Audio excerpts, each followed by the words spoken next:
The Late Night Alternative with Iain Lee on Talk Radio. We have ways of making you talk.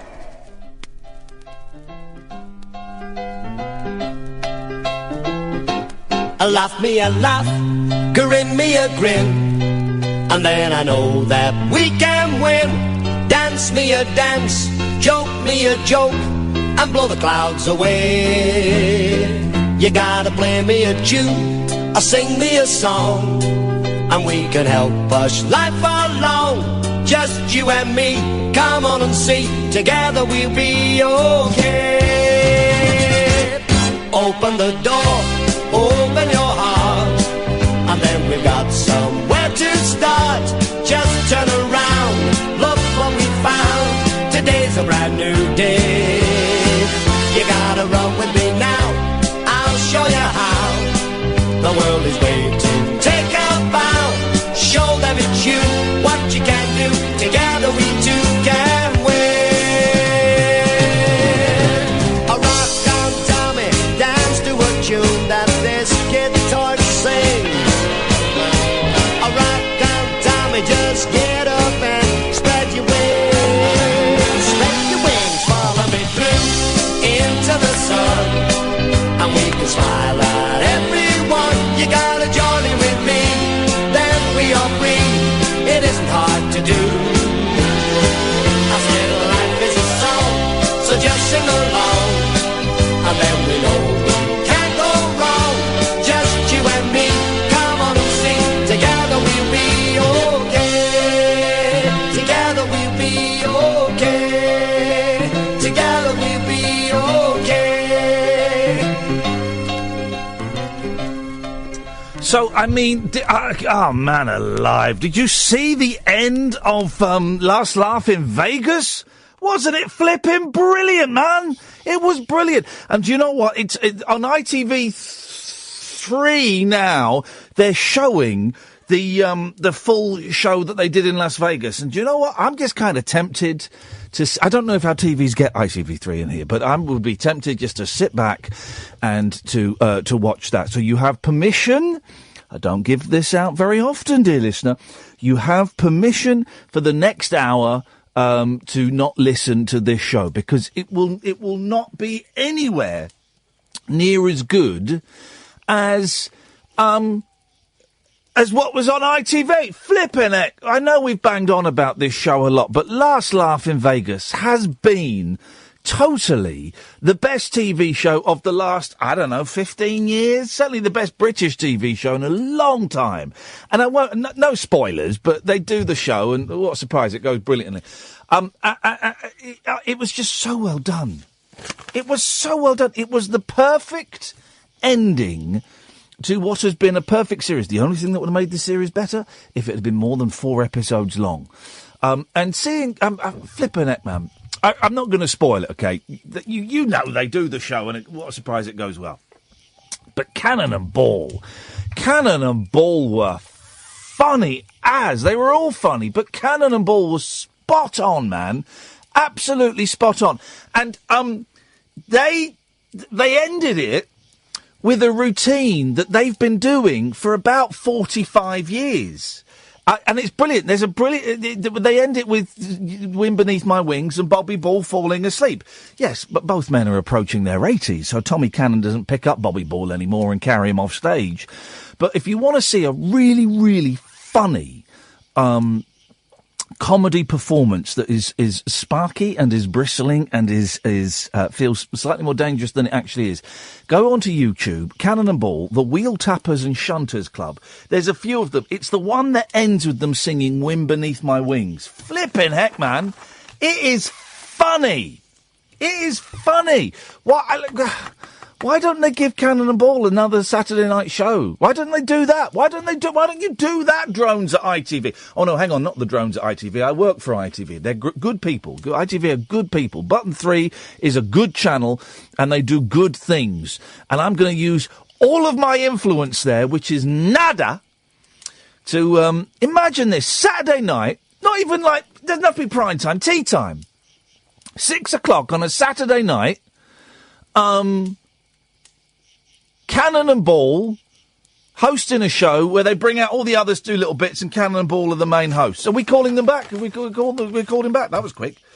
That's what I would do. That's what ITV needs to do now before they die. With respect, when Tommy Cannon told me he was going to be 80 in June, I was a little bit, what? But that would be wonderful. I would watch that. 5:45 on a Saturday, ITV, the Cannon and Ball show with special guests. Who wouldn't watch that? They were just seeing Bobby Ball on stage, pinging his braces. Flipping heck, man. 0344 499 1000 is the phone number. Catherine's not here tonight. She's had the sadness of going to a funeral today. So she'll be back tomorrow, and we wish her well and send lots of love and all of these things, and we'll carry on, and we'll be all right. We'll be all right. Good evening, Dom. Hi, how you doing? I'm fine, Dom.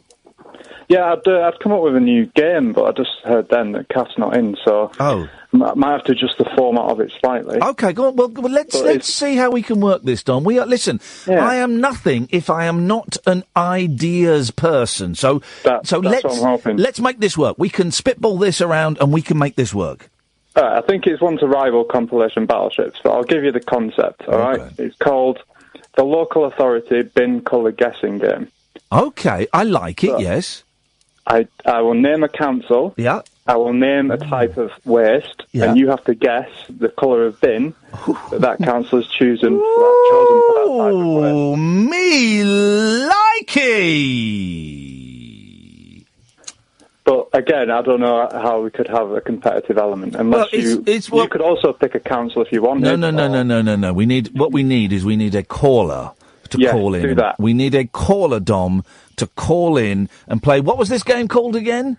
The Local Authority Bin Colour Guessing Game. Because, of course, they don't all follow. You would think that this great nation would have the same coloured bins for same colour, but they don't. 0344 499 1000 is the telephone number if you want to play that. I tell you what, Dom, can I put you on hold? You can. And I'll go to Noel Taylor, and then we'll come back, and the phones will be swamped, no doubt. And I'll let the team decide who they want to put through. The phones aren't ringing off the hooks at the moment, so maybe you're listening at home and thinking, well, I'm never the kind of person that gets picked for the bin. What colour bin does the local authority... well, tonight could be your night, dear listener. 0344 499 1000 is the telephone number. But while we're waiting for those phones to go crazy, let's go to Noel Taylor. Good evening, Noel. Good evening, Ian. Are you okay? I'm okay, Noel. And I've got... Funny you asked me that, because I've been wanting to ask you that for quite some time. Are you okay? Yeah, I'm really well, thanks. Yeah. I tell you why I asked that, because I've really enjoyed your phone calls, and I'm glad you found me again, and I've enjoyed... we played out your reggae song the other day. We played it out in its entirety. I know, thank you. Pleasure. And I'm enjoying your calls. But there have been... one or two things that you have said that have worried me slightly. Right. And I'm trying to say this as gently as I can, because what I don't want you to think that this is in any way an attack on you, because it's not. It honestly, it comes from a place of love and concern for another human being on this planet, right? Okay. You really worried me yesterday when you said you were Jesus Christ. Right. I mean, I did explain why I think I'm Jesus Christ. 7 good reasons. There are no good reasons for you to think you're Jesus Christ. You don't think so?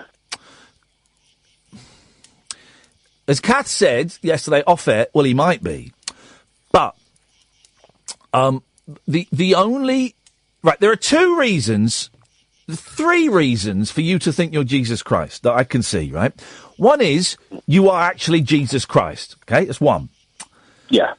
And that's the least likely of them, right? So if we look at it statistically, it's the least likely, but still possible. 2 is you genuinely believe you're Jesus Christ, but you're actually not.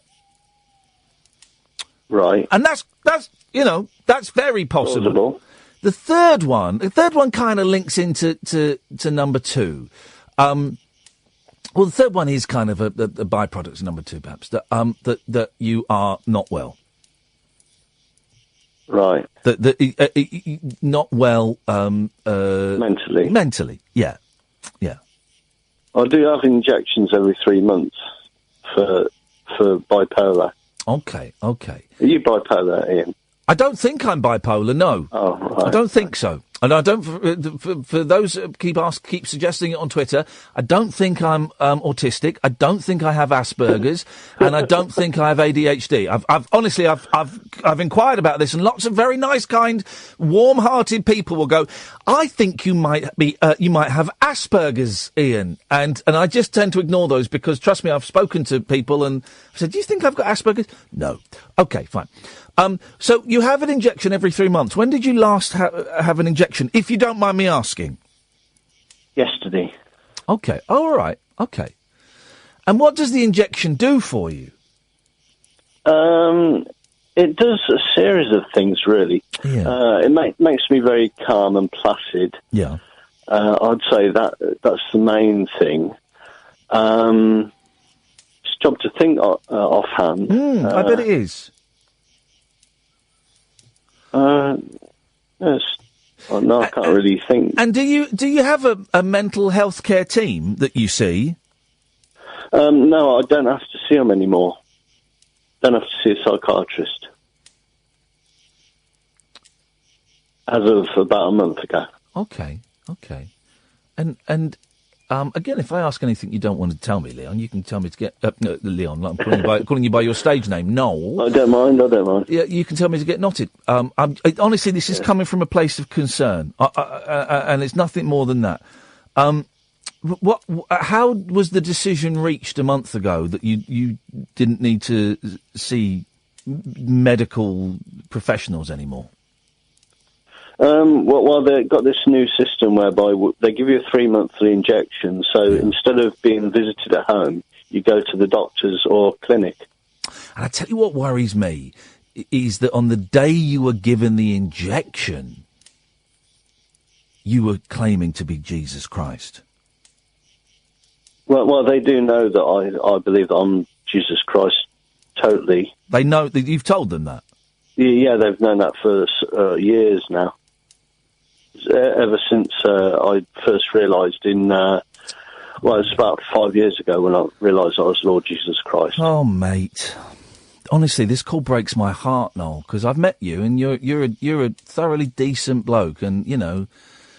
Thanks. No, you are, and hearing you say that with such conviction, and hearing you say that your mental health team discharged you a month ago, I find that really upsetting. Oh, right. Because I want you to be safe, and I don't think that you are safe. Well, I think that medication does make me totally safe. I'm not. I was really very, very ill. Yeah. And they've cured it, really. Without the medication, I know I'll become ill again. Oh God, I'm sure. Listen, I suspect that you're probably in a much better place than you were, and you probably feel well and cured and all these things. I don't know if anyone can ever actually be cured of mental illness. I wonder if it's one of those things that's constantly there. And I'll tell you why I'm thinking if it's constantly there, because I've had a good day today, Noel. Thanks, and I'm going to tell you what happened. I went and saw my psychiatrist today, and we have decided, because I'm on 2 antidepressants, right? The venlafaxine and the mirtazapine. The mirtazapine makes me sleep and makes me fat. And we have decided today, well, as of today, I'm not on the mirtazapine anymore. We've stopped it. Right. And I consider that a huge victory for myself. I consider it very exciting, but also I'm terrified, to lose one of my crutches. I'm terrified, right? And I'm worried about sleeping, and I'm worried that maybe I won't lose the weight that I think I might lose, and it's all of this stuff. So that's exciting. And the long-term plan is to come off of the other antidepressant as well. But that would have to be done much more slowly because it can have kind of more adverse side effects. And I've been thinking a lot. I'm in recovery for drug and alcohol addiction, and it's been wobbly recently. That's all I'm going to say, because I don't want to give the Daily Mirror Online any more ammunition. But it's been wobbly today, and I have a fluorescent keyring in my possession that I'm looking at now, which means that it's not as wobbly as it was. But I kind of for a while thought that I was cured of that, and it turns out actually I'm not cured of drug and alcohol dependency. That it's an ongoing kind of maintenance program that I have to follow if I don't want to pick up drugs again. And I wonder if mental health is a thing that can be cured. Yeah, it can. It can be cured, can it? And I think that you're on the wrong drug, to be honest. Okay. If you're still dependent on drugs sometimes and alcohol. Yeah. Well, I'm not dependent on. Well, I appreciate that. No, I'm going to take the opinion of a medical practitioner, but I appreciate your concern, and you expressing it like that. Here's, a real dilemma here, Noel, because I do enjoy your calls and I do enjoy you checking in, but part of me feels that if I and don't worry, Dom, we're going to be playing the Bing Colour recycling game in a minute. Don't worry. But part of me feels, quite often, no, I get accused, this show gets accused of being exploitative and of getting entertainment out of vulnerable people. I'm not saying that's you for a second, right? But quite often I get accused of, for example, exploiting Nigel from Maidstone for entertainment. Now, I don't think it's necessarily a true accusation. I was a bit short with Nigel yesterday, and I'll apologise to him for that if he calls in later. But I don't think it's a true accusation. But I worry that if I let you come on and talk about your belief that you are Jesus Christ, which you may be, and I allow you to come on and talk about that unchallenged, that if I allow you to come on and talk about being Jesus Christ unchallenged, then the accusations of me being exploitative could be true. Does that make sense? Yeah, taking advantage. Yeah.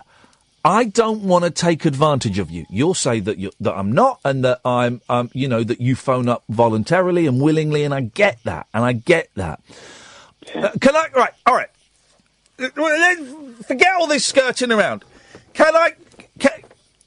Do I have your permission to speak directly and honestly to you in a way that actually might upset you? And if you don't want me to, I won't. Yeah, you can do, yeah. Right. I don't think you are Jesus Christ. I think you are seriously mentally ill. I don't know what the mental condition is that you've got, because I ain't no doctor and I ain't no psychiatrist. But I do think you're mentally ill. And I have enough concern for you as a fellow human being that I don't want to take the mickey out of you, and I don't want to exploit you.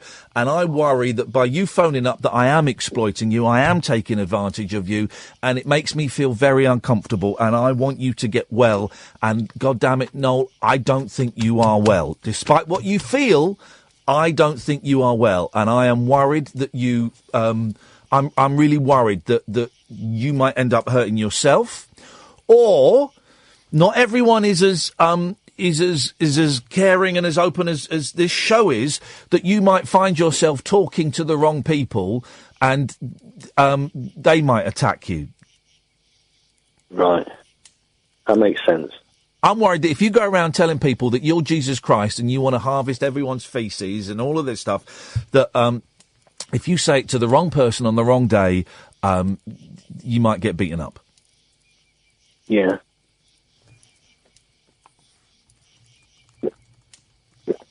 How does that make you feel? Don't know, really. I'm not too bothered about it. Okay. Well, that's something. That's something. Yeah. No, I'm happy for you to call in again. I really am. But I am concerned about you. That's all I'm going to say. Okay, Ian. All right, mate? Okay. Maybe we'll speak later in the week, yeah? Yeah. Cheers, Noel. Thank you very much. Right. Bye. Bye-bye. It's been on my mind a lot, Noel, recently. A lot. And, yeah. Anyway, onwards and upwards. 03444991000 coming up after the break. Dom, what's this game called again? It is the local authority bin colour guessing game. And for goodness sakes, you won't get that on London's Biggest C Word or BBC 5 Live or any of the local radio stations. And there may actually be a reason for that. The radio show for people who know the best part of the day is the night. The Late Night Alternative with Iain Lee on Talk Radio. We'll get you talking.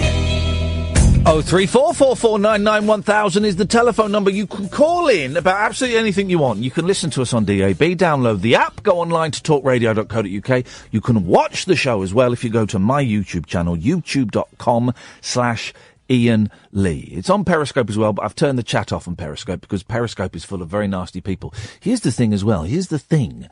I'm talking about addiction and things like that. I'm really, really trying to surrender to this Twitter addiction, and I've deleted Twitter off of my phone, and then I reinstalled it later on today because I couldn't access. I've got two accounts. I've got the Iain Lee one and I've got one for this record label I do, 7A Records. I couldn't remember the log. I'm now locked out of the 7A one. Thanks a lot, Twitter. And because I've changed my telephone number, anyway, I'm locked out of it. But what I did 2 nights ago, or maybe it was last night, is I wrote down 2 lists, right? A list of things that are good for me, and a list of things that are bad for me. Positive and negative, right? And I'm trying to focus on the positive. So I've deleted Twitter from my phone. I think I've deleted it again. It's a tough one, man. I've not posted anything today. I deleted all my tweets again last night, as I do from time to time. And I looked at Twitter a few times online on my phone. But when I managed to stop doing that, I read a book. I've been in London all day. I read a book for an hour in a coffee shop. And then when I was looking at Twitter when I was here at work, and then I stopped and I watched Last Laugh in Vegas. And I just think Twitter and the internet, I don't think it does us any good. I don't think they do us any good. Hey, this TSB thing where people, members of the... First of all, I didn't know the TSB was still going. I rank it with the Midland Bank. Come and talk to the listening bank. What was the Midland Bank logo? It was a griffin, voiced by Richard Bryars. But so people who had TSB bank accounts were able to see other people's TSB bank accounts. Man, I'm really beginning to think that the internet ain't what it's cracked up to be. Right, Dom. Hello. The phones went mental for this, so we've whittled it down to 2 other players. Darren called in first. Good evening. CJ called in first. Good evening, CJ. Good evening, Ian.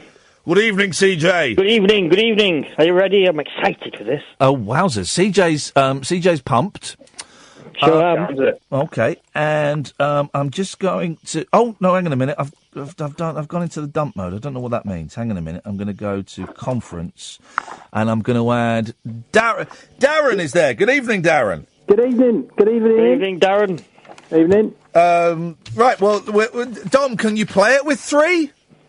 You know, it's an entirely new game. It's early in the development phase. We can try whatever we want. Let's see how it goes. Blimey, Have you got a theme song? No, would you like to sing one? No. Da da da da da da. Up you bum. There you go. Okay, I can. Hang on a minute. I want to do a theme song. Hang on a second. I feel a theme song brewing. I feel something brewing. I'm just going to type instrumental.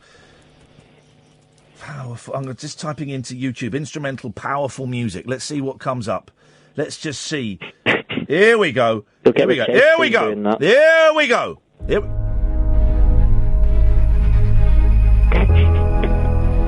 we go. Dramatic.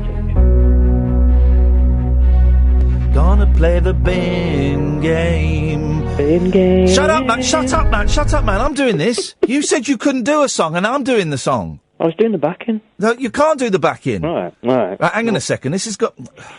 Hang on a second. John! Oh, hang on. Well, I can't... Right. Well, flipping it. Hang on. Why won't John go there? Hang on. Oh, I've got to click on that. Right. John... What?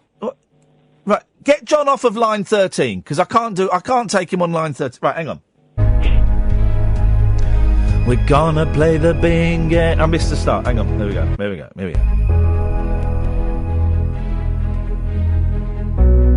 Gonna play the bin game where Dom's gonna name different boroughs and we have to guess what colour the bins are in the different boroughs, and the winner will win a bin. I'm gonna guess the recycling is primarily green, but some of them it will be brown, and some of them it will be blue. General waste is normally always black.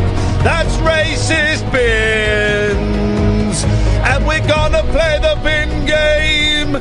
CJ and Darren. And me. Oh, what's that? Me playing the bin game. John called it too late. He can't play the bin. It goes on, etc. So I've just got to tell John that he's called in. Hang on a minute. This is not working the way it's meant to. John. Hello, John. Hello. Oh, geez. Hello, John.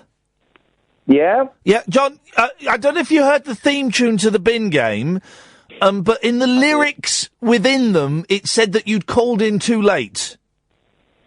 Yeah, I read between the lines and I assumed that tonight wasn't going to be my lucky night. And yet you're still hanging on to the phone, clinging to that desperate hope that you might be invited to play the bin game. Well, I'm afraid, John, you're right. Tonight just isn't your lucky night, buddy. Okay, no problem. Do you want to? Can you hang up for us? My phone. Yep. Okay. Here we go. What a loser. Okay, Dom. Yes. Let's play the bin game. Over to you. All right, so I've been with the best of three councils, where everyone can have a guess at each bin, and I don't know, I guess everyone will get a point if they get it right. Okay, sounds great. Who's got the most points at the end of three councils. And in the first round it'll be CJ, hang on a minute. CJ, me, then Darren. Second round it'll be me, Darren, CJ. Third round it'll be Darren, CJ and me. That sounds fair, yeah? Yeah, that sounds good. Let's play the bin game. Who is going to win the bin game? CJ's probably going to lose the bin game, 'cause he's a bit of a bell cheese. It's true, though, CJ. You're a bit of a bell cheese. Right. Thank you. You're welcome. Dom? All right, first round. Have an easy one. Okay, so council number 1, Bolton Council. Bolton Council. All right. Yes. First bin. Yes. Non-recyclable household waste. Non-recyclable household waste. Dom, CJ, you'll go first. It's black. Black. I'm going to say... Controversially, I'm going to say brown. It's bold. Darren? I'm going to go grey. Grey? By the letter of the law, it is grey. Oh! Outrageous behaviour! Darren's the first one to score! Hang on a second. Time out. Does that mean that what we think of as black wheelie bins are always grey? Well, I think it's a grey area, but... Ooh, okay, all right, Mick Miller, yep. But yeah, it's down here as officially a grey bin. Okay, beautiful, So all right. I'm just going with the what's written here. Mate, you've got to follow what says on the council's websites. Yeah. Let's go to round 2. Bin number 2, Bolton Council, recycling paper and card. Guess the colour. I'm going blue. Blue. Darren? I'm going black. I'm going brown. Make your own jokes at home, ladies and gentlemen. Okay, Dom, what is it? The correct answer is beige. What? What? Beige bin. A beige bin? Well, you think about it. You can't have a beige bin. It's beige. That's the answer it's here. You can't have a beige bin. All right, okay, fine. And third round. I would say interesting strategy to guess black after we've already had a grey bin, though. Yeah. Because there's two similar colours, so that's not... So, you know, think tactically. Wow, Darren, Dom is dissing Darren. I am. Okay. I'm Darren, please think right. All right, bin number 3, Bolton Council, recycling garden and food waste. Brown. Brown. Darren saying brown. CJ? Green. Am I allowed to pick the same colour as someone else? I would say so, yes. Okay. I fancy the brown. It's green. What? It's green. Shut the front door! Yes. So, CJ, did you say that? I wasn't really paying attention. I was. Beautiful. Well done. Okay, fine. So, do we have another council to play with? Oh, we've got 2 more councils. Beautiful. This is. We've got the 4th bin of Bolton Council, and this one's plastic bottles, tins, and glass, which is always a bit of a wild card. Yeah. You'll come to see. All right. So bin 4, bottles, tins, and glass. Oh. Guess the colour. CJ? Blue. Yeah, I'm going blue. Burgundy. Oh, it's burgundy. Burgundy? It is burgundy. Yeah, aubergine, burgundy. Hang on a minute. Did you say burgundy? Yeah. He did say burgundy. And is it burgundy? It is burgundy. Right. I don't know if BT Open Reach are listening, but can we deactivate Darren's internet? Because I suspect Darren's gone online. Have you gone online, Darren? No. He's guessing a shade, if anything. No. That is very specific. Who would say burgundy? Yeah, you'd go red, wouldn't you? Maybe, but burgundy is. Darren, are you googling this? No. I tell you what, mate. Honestly, if you're googling it, we'll have a good old laugh about it, and I won't be angry. Are you googling it? No. I don't believe you. I do not believe you for 1 second. Do you believe me, CJ? What? Exactly. CJ can't even string a sentence together. CJ, all right. I didn't get where I was today, CJ. Okay. So, right, round 2. So now it's another council. It is Council 2. It's another 4-bin service that they're operating here. It's Okay. Fife Council. Five. Sorry, did you say it's 4 bins or 5 bins? It's a 4-bin service. Yep. Very much the standard these days. Bin number 1. Hang on a second. So where is this? This is Fife. No, sorry, I was asking you. Where it is, not the number of bins. But let's go back to that. Are you saying it? Are you saying it's 4 bins or 5 bins? It's 4 bins in Fife. I don't know what that means. Fife in Scotland. The place. Oh, the area. The area. Fife has 4 bins. 4 okay. bins. All right. Yeah. Okay. I'm with you now. Okay. Is it Corbin then? I'll do the jokes here, CJ. Right. Sorry. Let's go. Okay. By the way, this is exactly what late night radio should be. 4 idiots arguing about bins, one of them cheating. Okay, yes. Definitely cheating. Council 2, bin number 1. Yes. Paper and cardboard. Guess the colour. Right, I'm going first now. Paper and cardboard. I'm going to say brown. Oh, but it's in Scotland, and they're going to... No, brown is... No. Blue. I'm saying blue. I'm locking in blue. Darren? Turquoise. Right. If it's turquoise, right, you're getting cut off. If it is turquoise, you're getting cut off. And CJ? Violet. I'll have to say, none of you are right. It's actually grey bin. All right. Well, maybe Darren was just throwing it out there. Like when you've got the answers to a multiple choice, you take a dive every now and then, so they don't get suspicious. Yeah. All right. Suspicious. Okay. Number 2. All right. So next one, plastic and cans. Guess the colour. Plastic and cans. Always a bit of a wild card. Go on, Darren. Yellow.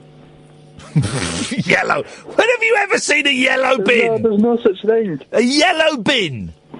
He's gone from knowing too much to knowing too little. I've got one here. I'll send you a picture of it tomorrow. Oh, thanks, mate. Yeah, tomorrow once you've painted it. Right. Go on then, CJ. Blue. I'm going to say brown. It's a green bin. Ooh, Scotland's so confusing. They are godless bin anarchists inside. It's just no logic. All right, go on. CJ, your turn to go first. Bin number 3, food and garden waste. Oh. Green. Brown. Blue. It's a point to Ian. It's a brown bin. Oh, yes! He's off the scoreboard. Here we go. It's 1 to me, 1 to CJ, 2 to the cheat. Okay. just to know, invasive plants such as Japanese knotweed not to be recycled. Of course. Once I had in my recycling bin, right? I saw the bin men come and look at it. They saw the recycling bin. They opened it, and then they shut the lid and they walked off. And I ran out going, "Oi! What's wrong with this?" And he went, "It's contaminated, right? Contaminated." I opened it. I said, "What? He said, "You're not allowed to have wood in there. You can't get wood in the recycling bin?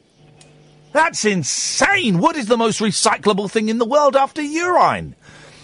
Next one. Poo. All right, bin 4, council 2, landfill waste, or household non-recyclables. This is Scotland. This is. I've been to Scotland. Normal bin rules don't apply here. It's pure anarchy. Oh, thank you. It's green. Darren? Black. Why would you guess black after I just told you the bin anarchists who don't follow the rules? Well, he just said green. What else is there left? CJ? I'm going to go with orange. It's blue bin. What's it? Oh, no one said blue. That's for the general waste. It's blue. Yeah. Wow. I don't know what they're doing. They've got no idea. You think, why wouldn't you have a grey/black bin for your classic non-recyclables? It's the vanilla bin. You just don't mess with a classic. Okay. Have we got any more for 5? That's it for 5. Okay. 2 councils down. What are the scores on the doors at this point? Oh, flip it! All right. It's all right, Isla St Clair. It's Darren is in the lead with 2, and a good internet connection, and me and CJ both got a point each. It's all to play for. All to play for. Number 3. I was nearly professional then and through to a break to keep the tension up, but I just want this torture to be over, as I'm sure most of the listeners. Pause before the last. No, because otherwise we'll be here all night. And Dev is losing the will to live. And I really need a poo. So. Aye, come on now. Can I just say, I'm breaking new boundaries when it comes to radio. Because my mate Kath isn't here, I've got things in front of me to help me. I've got my sobriety key ring, and I've thought about this yesterday, thought about this last couple of days. I've got a post-it note in front of me, right? And the post-it note says, "Don't swear. Don't swear." Because I really, really don't want to swear on the air. I want to change the show a little bit. So I've got in front of me, "Don't swear." But honestly, this game is really testing that to the limits. Right, go. Where are we now? Okay. We're in Chorley Council. Chorley not. Chorley is. All right, so plastic bottles, glass bottles and jars, tins and cans. Darren, away you go, mate. Blue. He's going for blue. CJ? Black. It's brown. It's blue. Flipping heck! Get in. Ask Jeeves over there. All right, go on then, CJ. Wait on a minute. Go on, Dom. Next one. All right, paper and cardboard. Paper and cardboard, CJ. Brown. You're obsessed. Paper and cardboard. No. It's black. Grey. It's brown. Flipping heck, man. This is incredible scenes here at the guess what colour the bins are in different council game. The local authority bin colour guessing game. Okay. Stay on brand. Next one. Non-recyclable domestic waste. Okay, whose go is it? Yours. All right, non-recyclable domestic waste. That's grey. Green. Purple. It is green. It is green. Shut. It must be being ironic. It must be being ironic. Is it green? It's green. Darren, did you say green? Yeah. Flipping heck, man. This is outrageous behaviour. Can I just say, by the way, if you're tired of this game and you're losing the will to live, as is distinctly possible, it is possible. If you were to switch to London's biggest C word, you'd be listening to this. I'm not a Corbynista, by the way. I'm very lukewarm. But I am a long time. Ooh, don't know what that was. Sorry, Joe. Background noise. Carry on. She sounds quite good. I also know something about the disciplinary rules of the Labour Party. Corbyn cannot just expel people from the Labour Party. There are long-standing they're doing a phone-in about anti-Semitism in the Labour Party. So, I mean, it really is... It's Labour anti-Semitism or it's bin colours in different councils. The choice is... Like she knows the bins. Okay, the bin colours. More interesting. So please, right, there's a prize for anyone who can do this. I don't know what the prize will be, but it will be like a DVD I've ordered that I don't want. If someone can get onto LBC and ask them what colour the recycling bins are in Fife and record it and send it to me, I will send you a prize. It'll be a rubbish prize. I'm saying that now. But the first, let's say the first three, shall we? The first three people that can get onto LBC and ask Tom Swarbrick, who's an excellent host, what colour various bins are in different regions, then you will receive a prize. And you have to get me the audio, guys. Right, hang on a minute. But these ads are all to cock now, but it doesn't matter. So where are we now? We've done that. Are we on Chorley? Yeah, we've got one bin left. Okay, go. The last bin. Okay, CJ, it's your turn, I think. All right, so it's Garden West. Let's go with pink on that one. Right, they're being stupid. Garden waste. Green. Brown. Green. Yellow.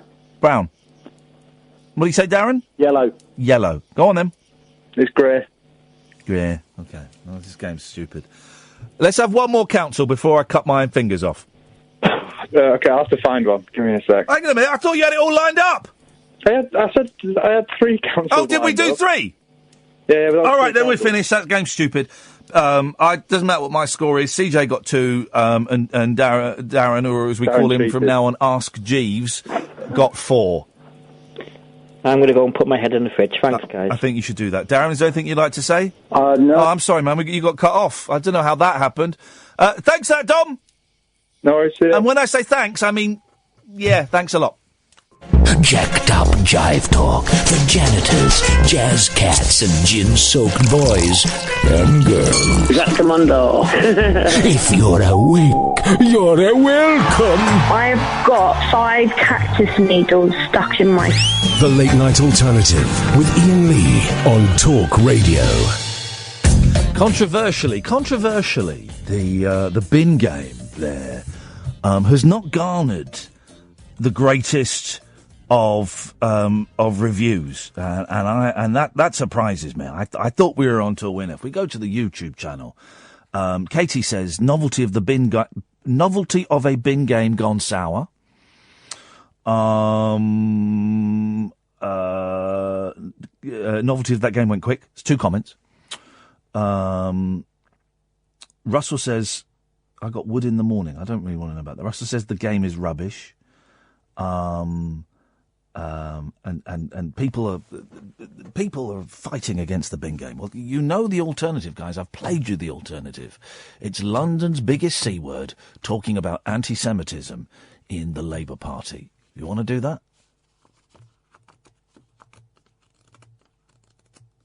Anyone? No. Let's go to Dev. Good evening, Dev. Good evening. Good evening, Iain. Good evening, Dev. Good evening, Iain. Good evening, Dev. Good evening. Dev. Iain. Dev. Iain. What do you want? I just wanted to say, I thought when you were with the caller earlier, yes, you were a wonderful human being. What, with Darren, who was cheating at the bin game? Oh, no, not him. Not him. No, he was a cheat. No. No. I don't know that. No, with the guy who said he was Jesus. Oh, no. Okay. I totally misunderstood you. Oh. I think you totally misunderstood. I think you're a force for world peace, dare I say it, for bringing people together, for being a force of an agent of change, if you like.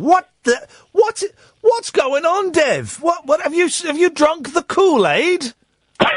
This is high praise. I might have had a wee nip of it. Was it nice? It was nice. Oh, man alive, I miss that stuff. Well, that's very kind of you to say, Dev, but I'm just a bloke doing a cult late-night radio show that not many people listen to. No, but I think what you did, it's like therapy, man. It really is, you know what I mean? And in this day and age, you know, of doom, gloom, and London C-word and such like, you know, you're doing the real public service. You know what I mean? And well, I've got a confession to make. Uh-oh, you're not my dad, are you? Because if so, you owe me ton loads of pocket money. Is it? Is it my dad?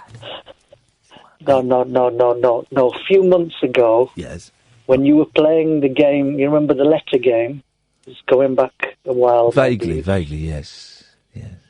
I rang up and I was a bit nasty and I called you a moron and I apologised profusely. Oh, no, you're spot on. I am a moron, Dev. Hey, can I... Oh, hey, listen, apology accepted and there's no need for that, but thank you.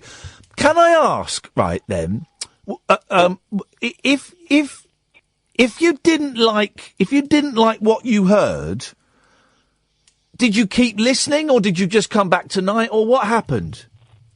No, I do listen to you from time to time, as I say, and I think you should be given an award. Hang on a minute. Really no, I really was a moron a few weeks ago. No, months ago, and I that was when I didn't tune in and listen to you over a period of time. Yeah. And you actually care. You actually care about your listeners, and you actually in a very non-patronising and a straightforward way. You're like a therapy man. You're like therapy. Well, I have to say, I have no training, and all this is just through my own personal experience. That I have an interest in human souls, and when I hear a soul that is to me sounds in trouble or in pain, then I would hope that soul would get better. That's good. That's really kind. That's really kind. And the world needs more of that at the moment. Dev, are you flirting with me? No. Because I'm single now. No. It's 2018. I want to do stuff I've never done before, like in the advert when the old fella has a Coke for the first time. I wouldn't mind having doing something similar for the first time. Might as well. Hello. Might as well. We've only just had a couple of conversations. No, well, let's leave maybe on the third one. Hey, nice one, Dev. But can I just say as well, and I know you've been through, and it was very brave of you to talk about your own personal, things, the struggles that you've gone through, and I thought that is amazing. You know what I mean? And you're, and I wish you all the best, all power to your elbow, and Thank keep you, mate. on. Thank you, Dev. You're a good man yourself, brother, and go and have another nip and then get to bed. Thank you. Cheers, Thank fella. you Take very care. much. Ta-ta. Peace be with you. Take care. There we go. Bill, stay there because I'll come to you after the news. Well, let me just check that that's all right. Bill, is it all right if we come to you after the news? No problem, Mr. Lee. Thank you very much indeed. Everyone is being very, very polite this evening, and I think it's because that northern monkey isn't here. Catherine Boyle, I'm referring to. It just seems to be a much nicer vibe. Just everyone's being very pleasant and very charming with each other. It's something I can work with. That we just did an hour of radio, and I don't even know what we did. We talked to Jesus, and we talked about bins. Flippin' heck. This is my job. I get paid for this nonsense. Another 2 hours of this. If you want to call in, you can do. We'll talk about whatever you want. 03. Oh, I actually had a phone-in topic. Dead hand gestures. What do I mean by that? Well, I tell you what I mean is, I gave someone a thumbs up today, and I thought, no one does the okay anymore, do they? No one does okay. No one goes... No one does that anymore. If someone does like a fancy parking manoeuvre, when the driver gets out, no one goes... So, I was wondering if there are any other dead hand gestures. 0344 499 1000. This is the Late Night Alternative with me, Iain Lee, on Talk Radio. The Late Night Alternative with Iain Lee on Talk Radio. We have ways of making you talk.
Hang on, that's from 2016, not 2017?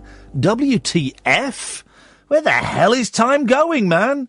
Where is time going? 0344 499 1000 is the telephone number, the Late Night Alternative with myself, Iain Lee, on Talk Radio, weeknights from 10 o'clock.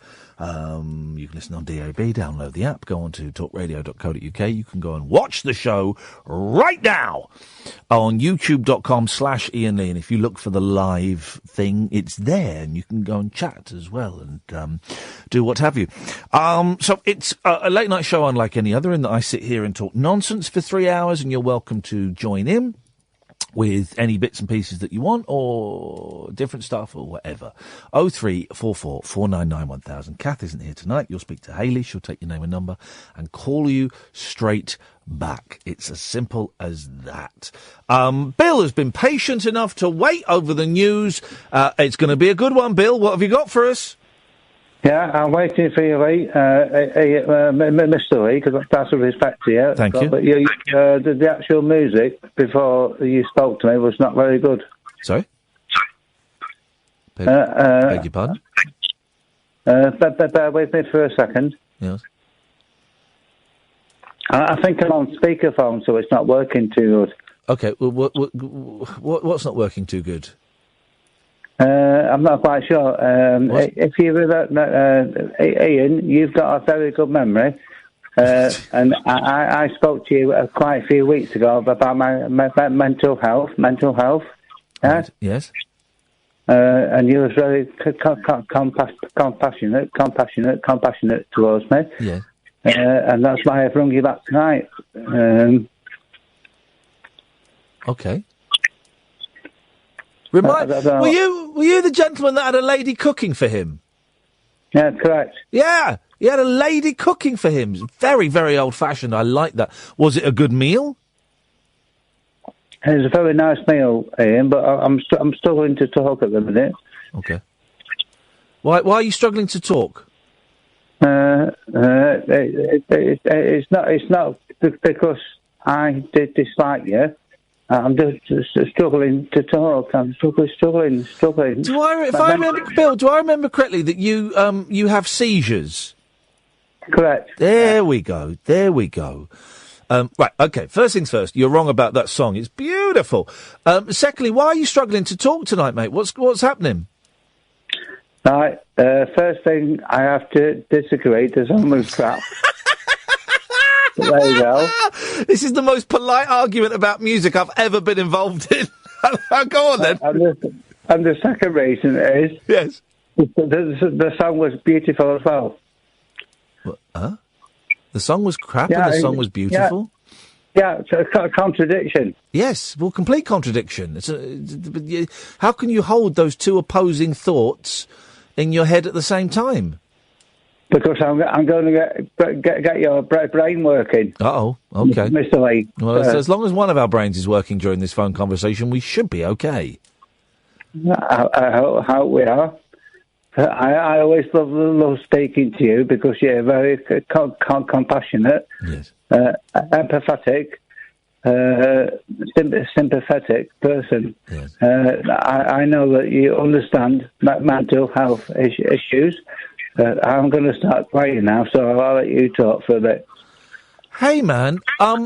Well, listen, you said some very kind things. All I understand is what I've been through, and you know, and I try and share that, and sometimes people get stuff from it, and sometimes people think I talk too much about it, and that's fine. Second point is that it is one of the greatest songs of all time. And the third point is, why are you crying, Bill? What's going on, man? Iain, if I can say to you, Elton John, yeah. Candle in the Wind. Yeah. What memories bring that back to you straight away? Lady Di. Correct. Yeah. Still. And that sums up me, Iain. What sums up you? Sums up me in the respect of the words. You weren't murdered by your father-in-law, were you? That's a joke. No, I wasn't. No. I'm struggling. Why are you struggling, Bill? All jokes to one side now. Why are you struggling? What's going on, man? I'm just still struggling because I drink too much. I drink. Alcoholism, detox, rehab, and all the rest of it here. Yeah. I know you understand. That's why I'm ringing you. That's why I'm talking to you. Yeah. That's why I'm giving you my time, sir. Yeah, well, I appreciate your time. It's a very valuable gift, and I'm very grateful of it. So you drink too much? Yeah, far too much. Well, would you like me to explain a bit more? Only if you feel comfortable explaining a bit more. I drink about 90 pints a day, which equates 90 pints a day of what? Yes, which equates to 190 units. 90. Hang on a minute. 90 pints a day of what? Beer? Yeah, Guinness. I don't believe you. Well, I don't believe you. Yeah, I don't believe you. If you drank 90 pints of Guinness a day, no, that's not even humanly possible. Well, but because Ian, my body has got so much tolerance to the alcohol, that's why I can drink it. Right. You know what I'm saying makes sense. Otherwise, you would cut me off straight away. Well, I don't think it's physically possible to consume 90 pints of Guinness a day. Well, you're talking to the person that can do it. You're lost for words, aren't you? No, I'm not lost for words at all. I've got many words. I tell you why I'm quiet is because I'm Googling, can you drink 90 pints of Guinness a day? I've never heard you lost for words. If you listen again, Bill, I just said I'm not lost for words. I'm pausing because I'm Googling, can you drink 90 pints of Guinness a day? I'm not lost for words. I got loads of words. I'm just holding back my words so that I use the right ones. You are not short of words, but at the minute you're clueless. No, I'm not. Again, Bill, please don't tell me. Let me finish. Shut up. Please don't tell me what I am thinking and what I am feeling, because you're wrong. Listen.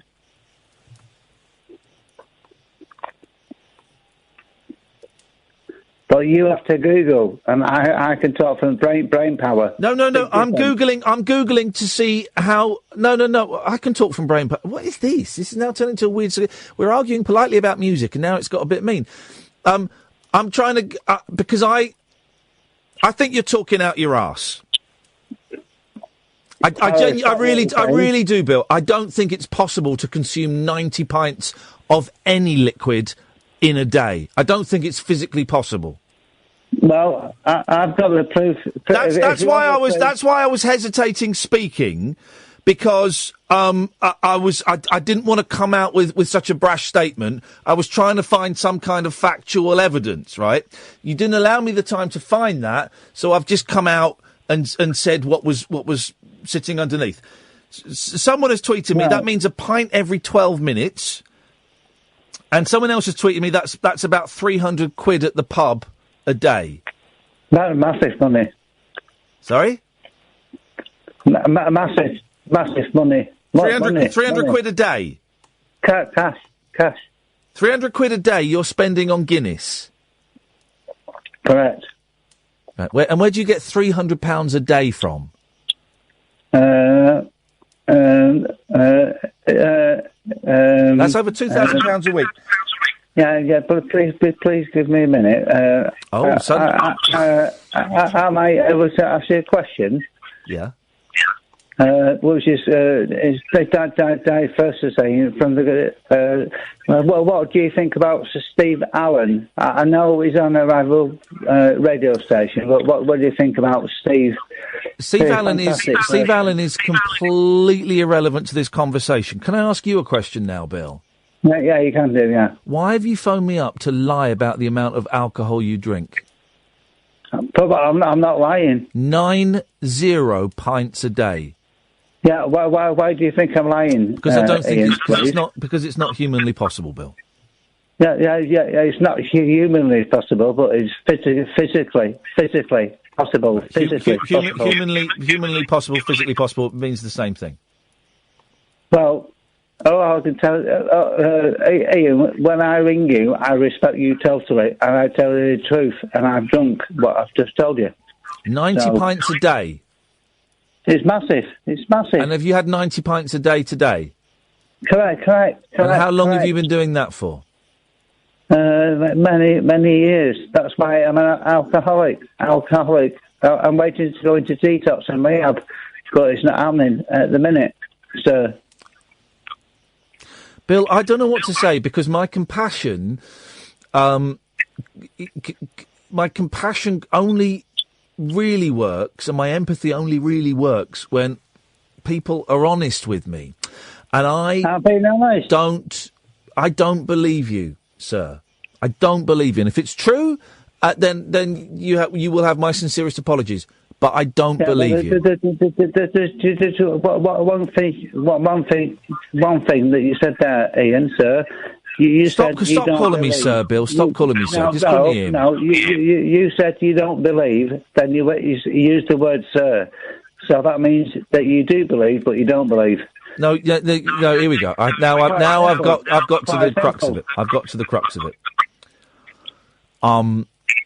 crux of it. It's just in a flash of light. It's just come to me. You've said something really revealing there. All right, I'm listening. I've cracked the Bill code. Okay, fine. You've got to crack the code, yeah? I've cracked the code. Right. You in your head, dualities are completely possible to hold. Do you know what I mean by that? Yeah, you're making me wait, but just tell me what you in your head because of the unique way that your head is wired. If I remember correctly, I don't know if it's epilepsy, but I remember you have very serious seizures that send you out of sorts. In your head, and you've displayed this twice, and the first time I thought it was a joke, the second time it's like, okay. In your head, you are able to hold two completely diametrically opposed thoughts simultaneously. If you can just say to me what the diametrical I will explain means. You can hold a pen in your hand, and dial means twice, doesn't it? You can hold a pen in your hand, and you can look at it, and you can think, this is the best pen in the world, and you can also think, this is the worst pen in the world, and you can think those things at exactly the same time. Correct, yeah. Yeah. And I wonder...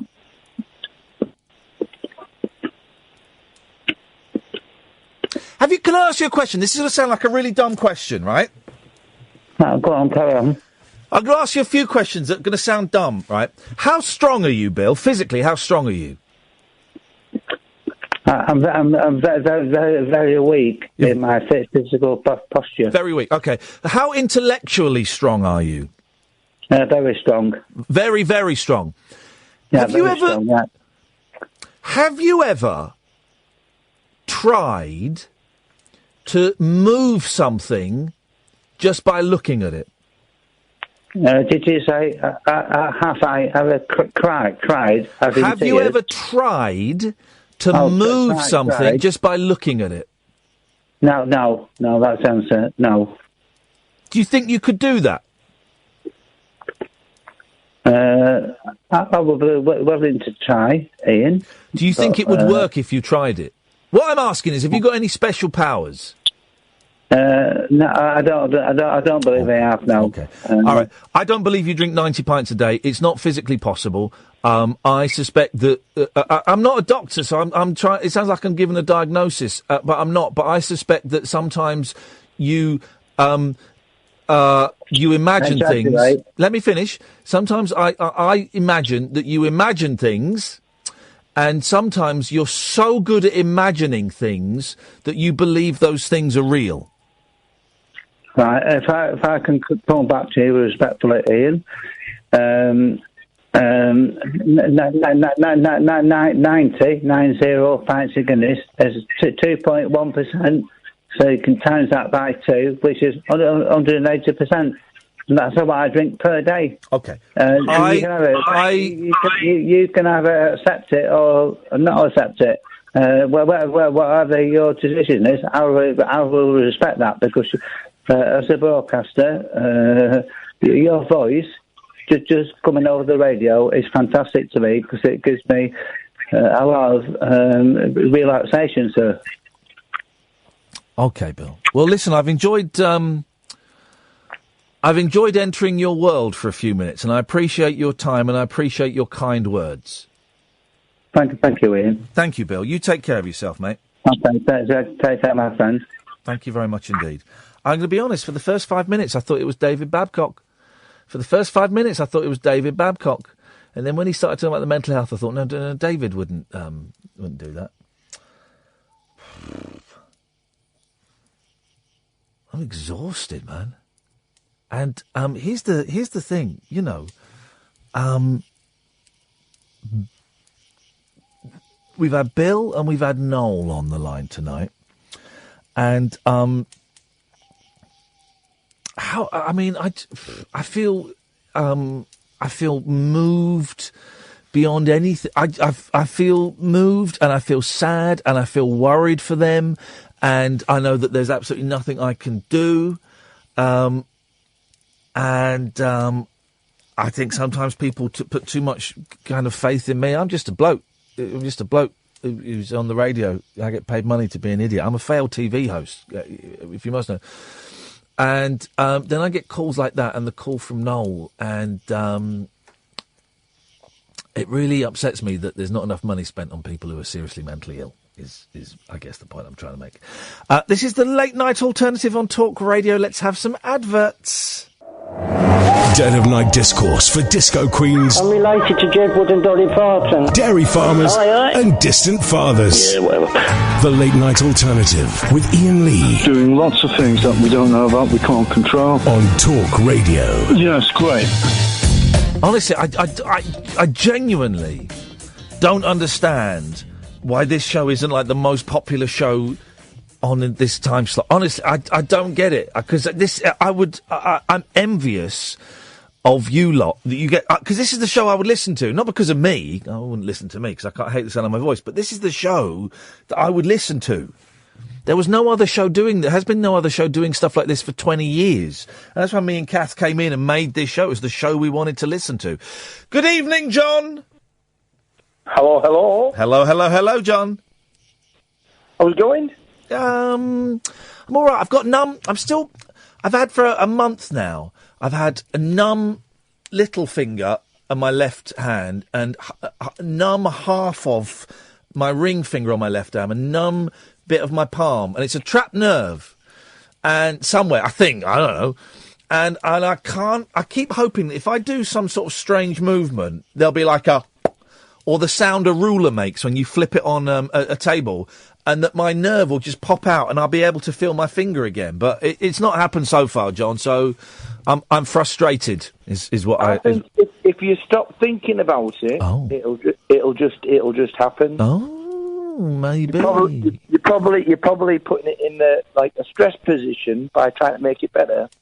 And if you do something else, it'll naturally. Yeah, well, maybe I tell you what I need to do is I need to get my guitar. I need to get a guitar where I'm living, and maybe have a little strum around on that, because maybe that'll do. Hey, I tell you what I'm doing on Thursday night, John. I'm going to the launch of the new Tomb Raider game. Very, very swish. Very swish indeed. And they say, would you like to come to the red carpet launch of a new Tomb Raider game? We'll send a car to pick you up and take you back. You'll get a goodie bag, and in that goodie bag will be an Xbox. What? Yeah, of course I'm coming. How could you say no? Last time I did that was when one of the Batman games came out a few years ago, and they said, come and you'll get an Xbox. And it was a real case of me walking in and going, right, how long do I have to stay before I can legitimately walk out and claim my Xbox? But so I'll be going on Thursday, and Thursday night there's going to be an Xbox on eBay, guys. So are you like the go-to guy of new game launches and stuff? No, I'm not anymore. I used to be a while ago, and I'm not anymore. The only reason I'm getting invited is because I was in the jungle. That's why. I thought it might have been. Do you remember Games Master? The Games Master, yeah, I do remember Games Master, of course. The bald guy. He's not as sort of on the telly as much. Well, Patrick Moore, I think he's dead. Oh, well, there you go. He's dead. That's what it is. He died. Dominic Diamond lives in Canada and does a radio show in Canada. I feel bad now. No, don't feel bad. Canada's a nice place. But I used to, because I used to do a TV show about gaming, and I did a podcast about gaming, and I used to kind of be. I'm sort of out of the loop of it now, but I love a good game. I love a bit of Tomb Raider. So, but it'll be a good old night. Good night out. Good night out.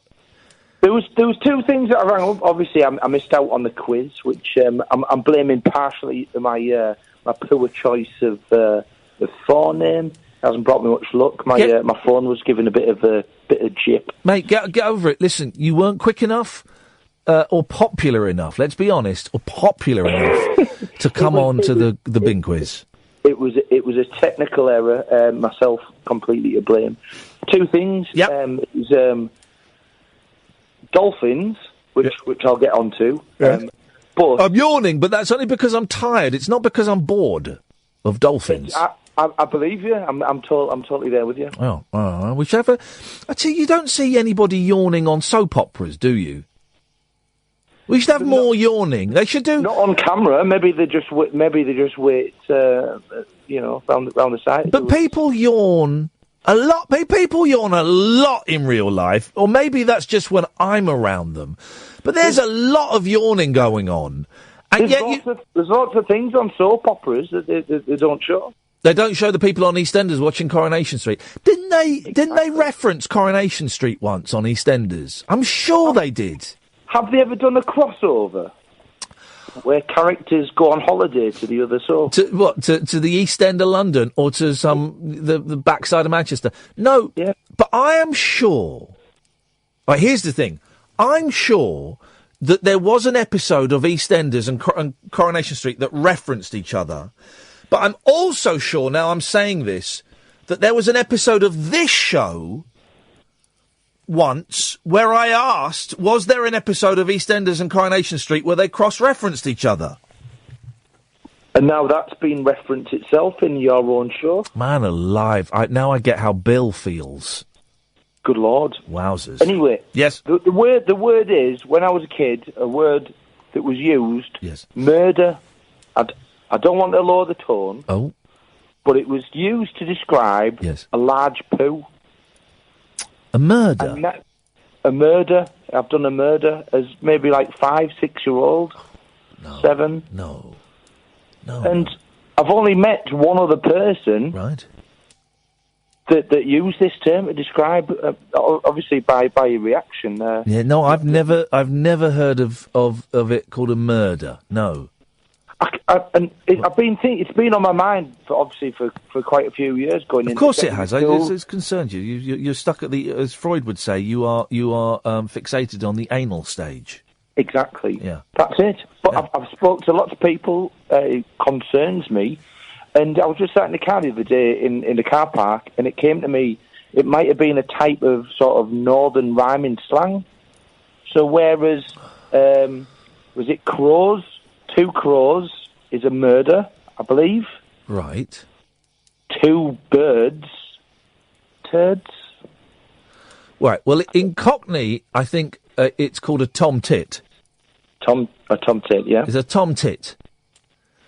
But nobody. But then a murder. If you're right, so if it's a murder is a collection of crows, that surely would imply that you've done 2 poos.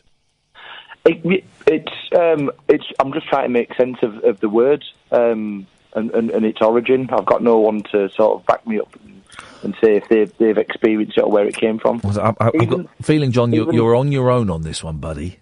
Family members have even denied that it was used. Anyway, I'm dolphins. Dolphins, yes.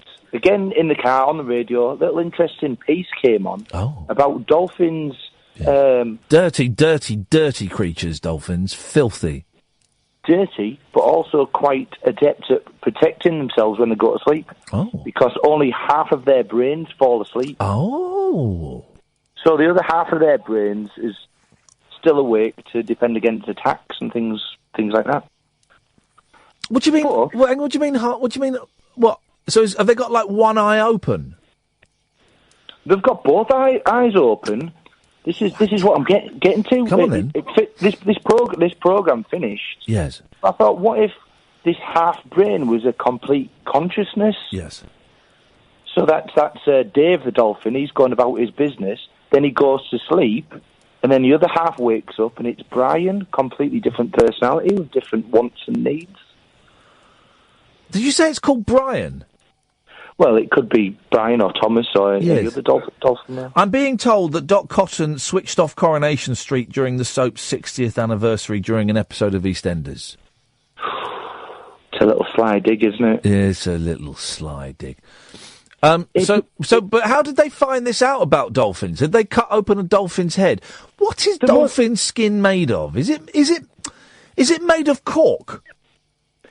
Well, I think there must be some blubber in there because there's blubber. Blubber will be in the inside, but the outside, not cork. Outside. Look, hey, this is what I was thinking as well, John.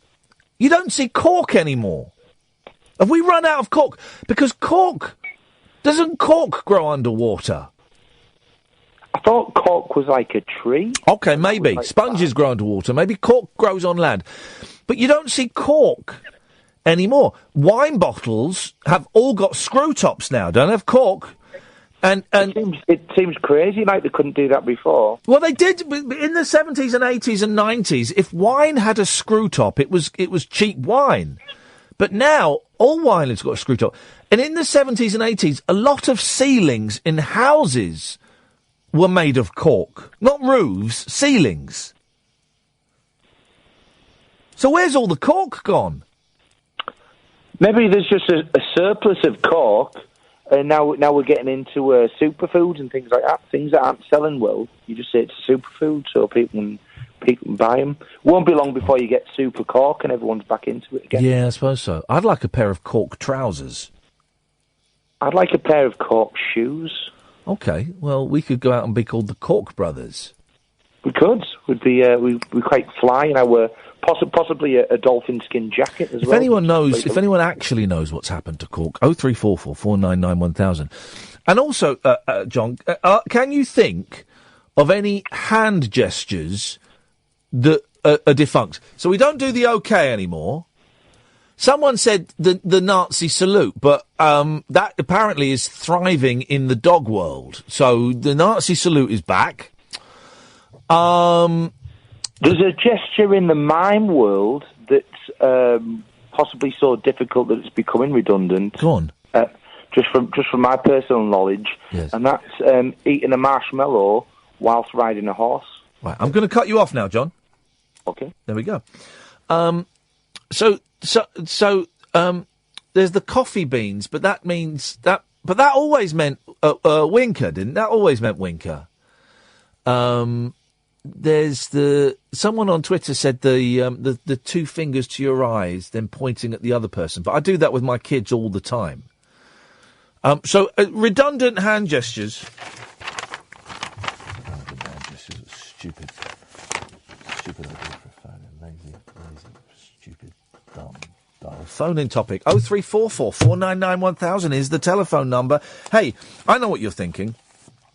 You got a party coming up soon, and you want to splash out because it's an important party. It's your child's second birthday, so you want to get an entertainer. You don't want to get a magician because kids don't understand physics, so magic doesn't work for them. The whole concept of magic makes no sense because they don't know the rules of the world that the Illuminati have put upon us.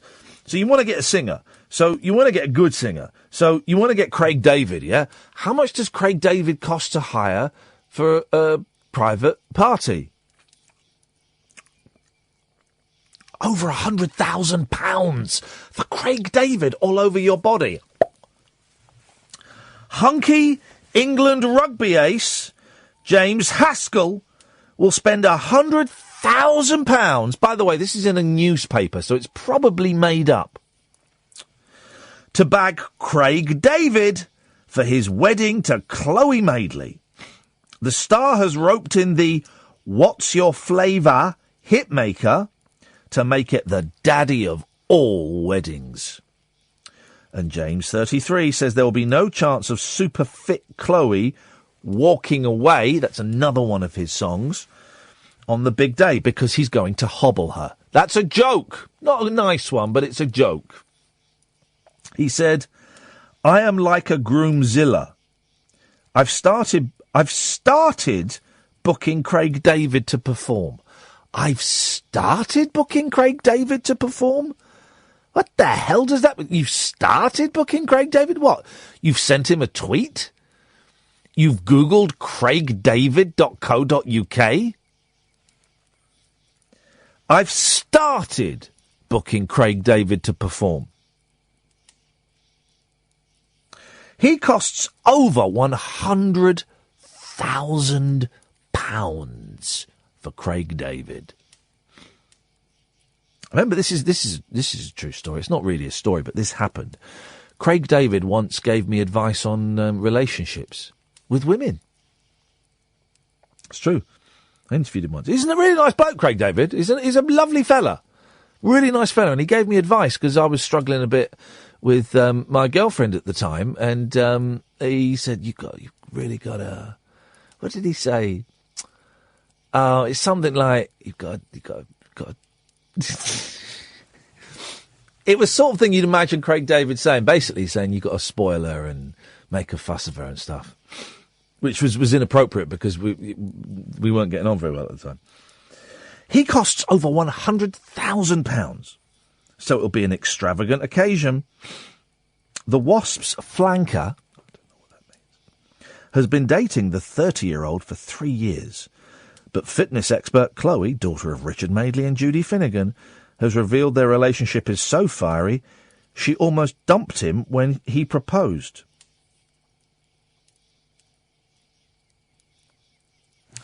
Let's go to the Star Says. So let's see what the Star's comment section is. Oh, well, I'll read it, because someone's bothered to write it. The least we can do is read it out loud so you can hear it. This is what they've said. So the Star says, Scrum do. Rugby ace James Haskell has booked Craig David to perform at his wedding to Chloe Madeley. Sounds great. As long as Mum and Dad, Richard and Judy, don't get up on stage for a duet. Well, that's mean. Isn't it? That's mean. 03444991000. Simon and Rosie, stay there. Come to you after this. It's electric. It's eclectic. It's always rule-free. It's the late-night alternative with that man, Iain Lee. On Talk Radio. 03444991000. Good evening, Rosie. Oh, hello. Hello, Rosie. Hiya. Yeah, you were asking where all the cork has gone. Where has all the cork gone, man? It's in my mother-in-law's house. What? She's a cork thief? Yeah, well, all her hall is lined in cork. Yep. And half of her lounge, like it's a through room, and the wall each side is lined in cork. Well, that's got to be a fire... Well, hang on, I was going to say that's a fire hazard. You can't burn cork, can you? I don't know, can't you? I thought it was like wood, isn't it? Well, I've probably got one out the back I could try. Have you got a cork and a lighter? Oh, I've got matches. Go and light it. Doesn't it just go black? Because it just goes black and makes like a kind of... You can write with it. Yeah, like... But it doesn't like burn. Charcoal. Yeah, it goes charcoal. Or burn it, see what happens. Right, I've got Okay, this is exciting. Cork burning live. Well, I'm just looking to see if I've got any old enough bottles that would have a cork in. You can open it? Well, maybe. Don't, hang on a minute. Set fire to the top of it. No, don't set fire to the top of it, because then you've got a Molotov cocktail. It'll blow up. What have you got here? No, they're all screw top, you know. They all are, exactly. This is the thing. The cork has... I'll have to phone you next time I'm around her house and we could try setting fire to the walls. Try and set fire to her wall and see what happens. No, I don't think it burns. Oh, I can't prove it. Okay, well... Well, when I've tried it, I'll ring you another time. But also earbuds we talked about last night. Oh, yeah. This is the great scandal of our day, is they're getting rid of earbuds, cotton buds. They're called cotton buds, yeah. Well, why is that then? Sorry? Because why are they getting rid of them? Because too many people were getting ear aids from them. What? AIDS of the ear. Oh. They give That's a joke, isn't it? Yeah, no, they give you ear cancer. No, because they're made of plastic, and so they're getting rid of straws, which kind of makes sense. I've never understood why, as an adult, when I order, if I go into like Pizza Express or something and go, "Can I have a lemonade, please?" and they bring it to me, and there's a straw in it. I'm not 7. I can pick up the glass and drink from it, but of course, I always find myself supping through a straw. So they're getting rid of straws. And they are getting, because of David Blooming Attenborough and his tongue up the Queen's jacksie, the royal jacksie, we are getting rid of all plastic. So straws are going, the little stirrers are going from cocktails and cotton buds. Yeah, but the cotton buds aren't all made of plastic, are they? You get the Johnson's ones, other makes are available. Johnson's are plastic. No, they're not. No, they are. They come in the little cardboard tub with the see-through lid, and they're sort of set in a swirl. They're plastic. No, they're not. Yeah, they are. Oh, I've got some upstairs. Go, have you? Or is it like the cork where you won't have any? No, I really, really have got some upstairs. Okay, go on, let's have a look. This mobile will work upstairs. Because they're 2 floors up. Okay, 2 floors up. Listen to you in your fancy townhouse. No, it's got a room in the attic. Oh, loft conversion. Yes. There we are. Right, okay. Okay, here we go. This is it. This is the great debate. Right, that is definitely not plastic. Right, it's definitely Johnson's, yeah? No, yep. Right. Johnson's. I'm bending them in half. Right. Does it bend? It's not snapping. Yeah, it bends. Right, and it doesn't snap? No. It's plastic? It's not plastic. Well, hang on a minute. What are you suggesting it is then? Paper? Oh, well, yeah. You know those little lollipops you used to get? Come in a big packet. They're like round and flat and different colours. Yes. And they had a stick that when you chewed it for a long time, it kind of went all clothy. Yeah. Well, that's what they are. Yeah, plastic. Yeah. Yeah, those sticks were plastic. Those sticks are plastic. On the lollies. That's more like paper. I'm grinding it in my teeth. Oh. And it's... Rosie's grinding on the phone. It's kind of like going all clothy. Like paper. It's paper. I can see it. Yeah. It's paper. Okay, well then, so in that case, you can't get rid of them because I use them in my craft shop to do eyes on animals and things. Okay. Isn't it? It's the most satisfying thing though when you get it in your ear and you get out a big old clunk of brown. I've got a bit of an OCD thing about that. When I open the drawer and they're in there, I just can't resist. Oh, you can't resist. And I just found to put one in. That as I've got older, the last 6 months, last year, I've woken up every day with really waxy ears. My body is over. My body's has gone nuts in wax production. Oh, I've got to do one now. Yeah, go on, do it. Let us know what comes out. Yeah. Ooh. Oh, it's just such a lovely tickly feeling, isn't it? Oh yeah. Rosie. Actually, not much on it. Doesn't matter. Now do the other one. Do the other ear. Do the other ear. Good girl. About a year since I phoned up, and I'm on the phone doing my ears. Ear sex. Disgusted. I remember when I was drying my hair once. I'm waiting for you and Cass to answer. I love it. You are. Cass goes, "Oh, she's drying her hair." Yeah. Absolute filth. This is what this radio show is about. It's about middle-aged people getting off on cleaning out ears. That's it. Okay. Well, I'm glad that's sorted, Rosie. Yeah, that was... Speak to you in a year? Satisfying. Yeah, about a year. I'll find something else loony to talk about. See you later on. Ta-ta. Bye-bye. 0344 499 1000 is the telephone number. Let's try Kevin. Hello, Ian. Hello. How are you, Ian? Hello, Kevin. I'm in Merseyside, Liverpool.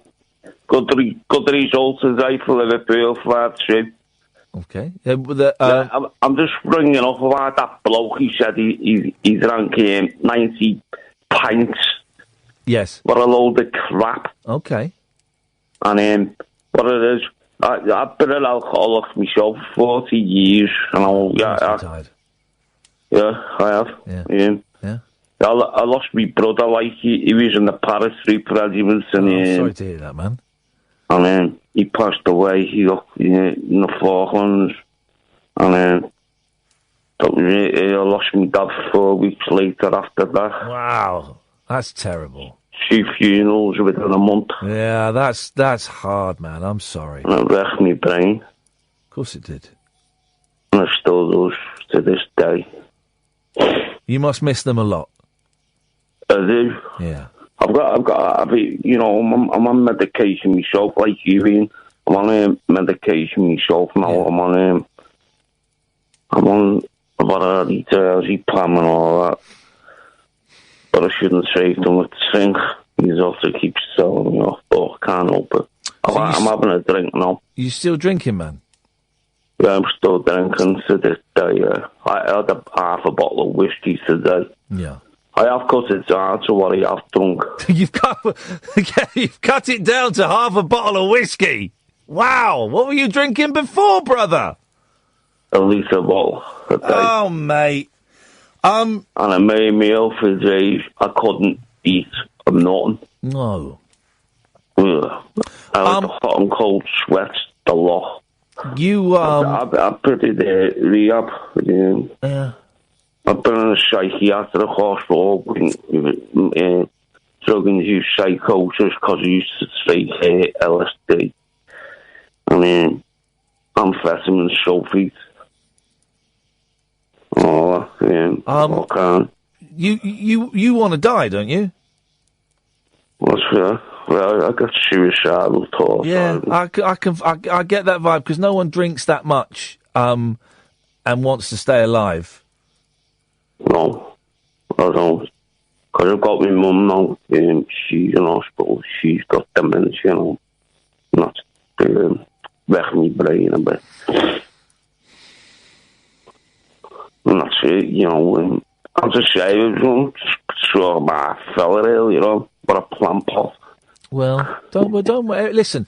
You know better than most, Kevin, that we are all, we're all carrying whatever it is we're carrying, and we're all doing this journey, and it's hard work, man, and different people cope in different ways. Can I ask, how old are you, Kevin? I'm 45.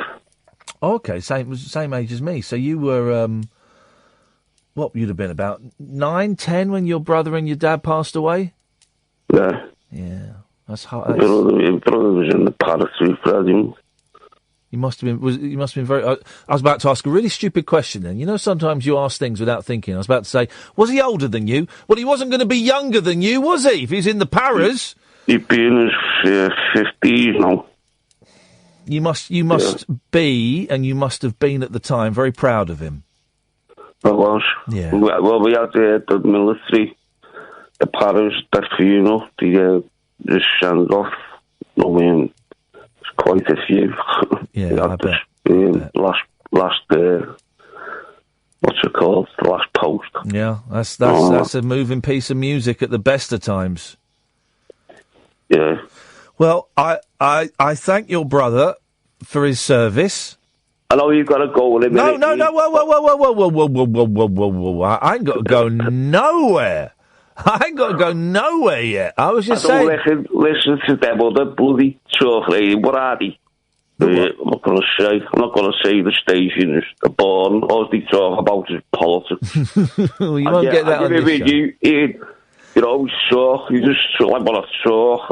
Well, Kevin, listen. I'm not wrapping up yet. Hang on a second. First of all, genuinely, thank you to your brother for his service. I mean that, right? And I'm sorry for the loss the losses that you've had. Secondly, you can call me any time you want. Thirdly, and I don't say this to make you feel bad, but what do you think your brother would say now if he saw you like this? He'd be telling me off. What would he say? What would he say? My brother was a drinker as well, though, which is understandable for what he went through and all that. He was in Northern Ireland as well. He served in Northern Ireland. But I doubt he'd be doing. His mate. I doubt he'd be doing half a bottle of whiskey. No, like me. I also suspect that he would have been able to. He sounds like a very strong, and I mean physically and mentally and emotionally, very strong person, and I'm sure he would have been able to pull himself together. Do you know what I mean? Yeah, he was. Yeah. He put a stand on it. Yeah.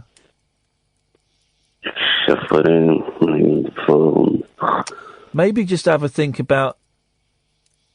Maybe have a think about him and about what he would, what he would say to you if he saw you like this, because you're better than this, Kevin. Yeah. You deserve better than this. Yeah, well, I know you undergo depression and all that. It's horrible. Here's the thing, right? 13 and a half years ago, I couldn't stop taking cocaine, right? I couldn't stop taking that and other drugs. Couldn't stop doing it. And it was killing me. And it ruined my career. And it ruined my relationship I was in. And I treated people around me like absolute pieces of garbage. You know what I mean? I was mean and I lied and I was deceptive and I manipulated and I bullied people that cared for me, right? And then, I kind of got clean and I stopped drinking and I managed to put down the Charlie and I managed to kind of crack on with my life. And I did it by going to places like NA and stuff like that and AA. And, apart from a little wobble since coming out of Australia, a little wobble that's been more than a wobble, I've had to... Wibbly-wobbly. It's been very wibbly, very wobbly, Kevin. Wibbly-wobbly. Very wibbly, very wobbly. And it got a little bit hairy. Yeah, remember you in the past when you were on the 11 o'clock show? Oh, yeah, you remember that. I love you, with Ali G and all that. Ali G and Ricky Gervais and Daisy and all of that. Where's Ali G these days? He's in America making movies and earning millions of dollars. I'm not bitter. Kevin, what I'm saying is, I was a hopeless case and I wanted to die and I was slowly killing myself. And I went and sat in rooms with like-minded people and eventually I got it and I realised that there was a different way to live. And you can still get it, man. You're the same age as me, man. And you can get life beyond your wildest dreams. And you don't have to drink. I was with a girlfriend, like, but I split up because of alcohol and stuff. Yeah, it ruins relationships. You tried AA? I've got all kids though. Okay. No. Well, that's kind of a blessing because no kid wants an alcoholic as a parent. I wouldn't bring a kid into this world of crap. That's what it is to me. Have you tried Alcoholics Anonymous? Yeah, I'm under the association. My local addiction, they do alcohol and drugs, but I don't take hard drugs anymore. I'm only cigarettes and alcohol. Okay, well, you can say you can still die from cigarettes and alcohol. I know it sounds like a great rock and roll lifestyle, but it's pony. Listen, man. The only thing I can say to you is, it's not hopeless. I don't want to depress you, Ian, No, you're not depressing me. You're not depressing me. You're not depressing me at all, right? And we're going to go to the news in a bit, and I'll get on with the show, and the last hour of the show will be what it'll be. I'll be listening to you. Well, you can call me any time you want, Kevin, but I want you to listen to this one thing. Take in this one thing and remember this one thing, right? You don't have to drink. And if you stop drinking, it sounds like you probably have to do it under guidance because you drink a lot, so you can't. If I suddenly stop, I could have an alcoholic fit. Yeah, exactly. You sound like you'd have to do it with the help of a doctor and an alcohol advisor because if you stop suddenly, it could probably kill you. I was on Librium when I was in hospital. Put me on Librium. Don't let you know that I've heard of Librium. That's a strong old drug. But if you want to stop, man, you can stop. Yeah. Kevin, I'm really sorry for your losses, and I love you, brother. Thanks and very you much deserve better. for listening to me. It's my job, man. It's my job, and it's a pleasure. I love your show. Thank you, mate. We'll speak to you soon, Kevin. Take care. All right, ta-ra. The phone number for Alcoholics Anonymous. We Google it. You Google it if you want. It's 0800 9177 650. 0800 9177 650. Or just Google Alcoholics Anonymous and look for a meeting. Oh, that's sad, man. Right, this is the Late Night Alternative. I'm Iain Lee. This is Talk Radio. The Late Night Alternative with Iain Lee on Talk Radio. We have ways of making you talk.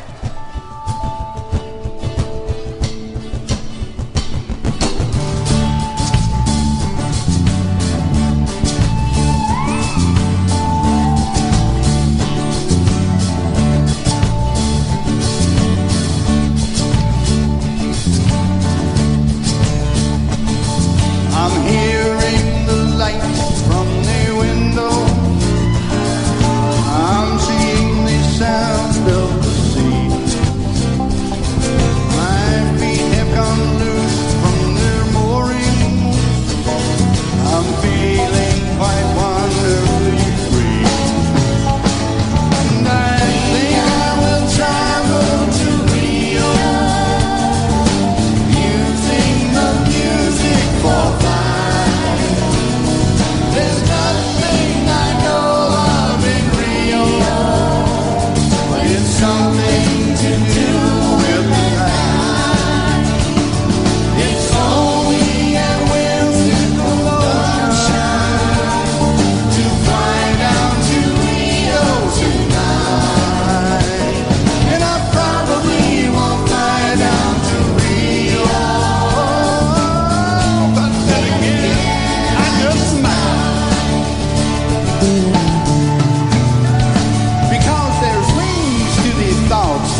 go. Huh? That's never been heard before. That's never been heard. I got a record label and we're putting that bad boy out. That's never been heard before. It's Michael Nesmith and the First National Band live at the Troubadour. I just thought we needed a little, it's been a bit heavy. I thought we needed a little spiritual uplift. And what's more spiritually uplifting than, a weird song about going to Rio. Or not, as the case may be. Late Night Alternative with me, Iain Lee. We are here Monday to Friday, 10 o'clock at night. Paul Ross will be in at 1. Don't forget, you can, of course, listen to us on DAB, download the app, or go to talkradio.co.uk. It's a phone-in show unlike any other, in that I sit here and talk nonsense and stuff comes out of my head and out of my mouth. And sometimes I regret sharing some things and sometimes I don't regret sharing some things. And that's all fine. And you, dear listener, you can phone in about absolutely anything you want. And we try and avoid... we try and avoid like the big stories because everywhere else is doing the big stories. This weird thing about Trump and the French Macron. Is it Macron? And the dandruff. But, everyone else is doing that. Everyone else is doing Corbyn and anti-Semitism. Everyone else is doing that. How many times have you heard a phone in about Brexit, for crying out loud? Dear Lord. But you won't have heard a game based on guessing the colours of recycling bins in different councils around the country. So there you go. 0344 499 1000 is the phone number. Good evening, Dickie. Good evening, dear. How are you? I'm very well, thank you, Dickie. Lovely. You earlier were speaking about, what's his name, Craig David, and he was allegedly paid a lot of money to go to a wedding. Well, over £100,000, according to the newspaper, but I don't believe anything I read in the newspapers. Nor do I. Now, a couple of years ago, I was having a small sherry party, yes, and I thought, wouldn't it be nice if we got a celebrity to come and perform, yes, as something different, Something different. So we all put a bit of money in. And did you get Craig David? No, we didn't. We were after the Beverly Sisters. Oh, sisters. But one of them had died the week before. Oh. So they weren't performing. You think that would reduce the rate significantly, though? Well, at least a third, discount. yeah. A third discount. Anyway, what we really wanted was Rusty Lee and Leslie Joseph. Because we like Rusty Lee because we got her album. We always play it at parties. We thought a live version. Hang on. Yeah. Rusty Lee the Chef did an album? Oh, it's called Tropical Party Time, and it's wonderful. I'll be the judge of that. It's any party goes with the swing if you've got it, but we thought live version. Rusty Lee. And we wanted... Hang on a minute. Tropical Party Time. Oh, hang on a minute. Here we go. All right, let's have... Oh, wonderful. Well, this is... Oh, this is very loud. Let's see if we can find a better quality. That's Rusty Lee singing Barbados. Surprisingly, it's not coming up on YouTube. That must mean it's no. All right. Okay. Fine. Yep. Yes. So we wanted. Hang on a minute. Now. That's it. This is Rusty Lee singing "Don't Mess With My Toot Toot," and by toot toot, I think she means her vagina. Oh. This is the remixed 12-inch version.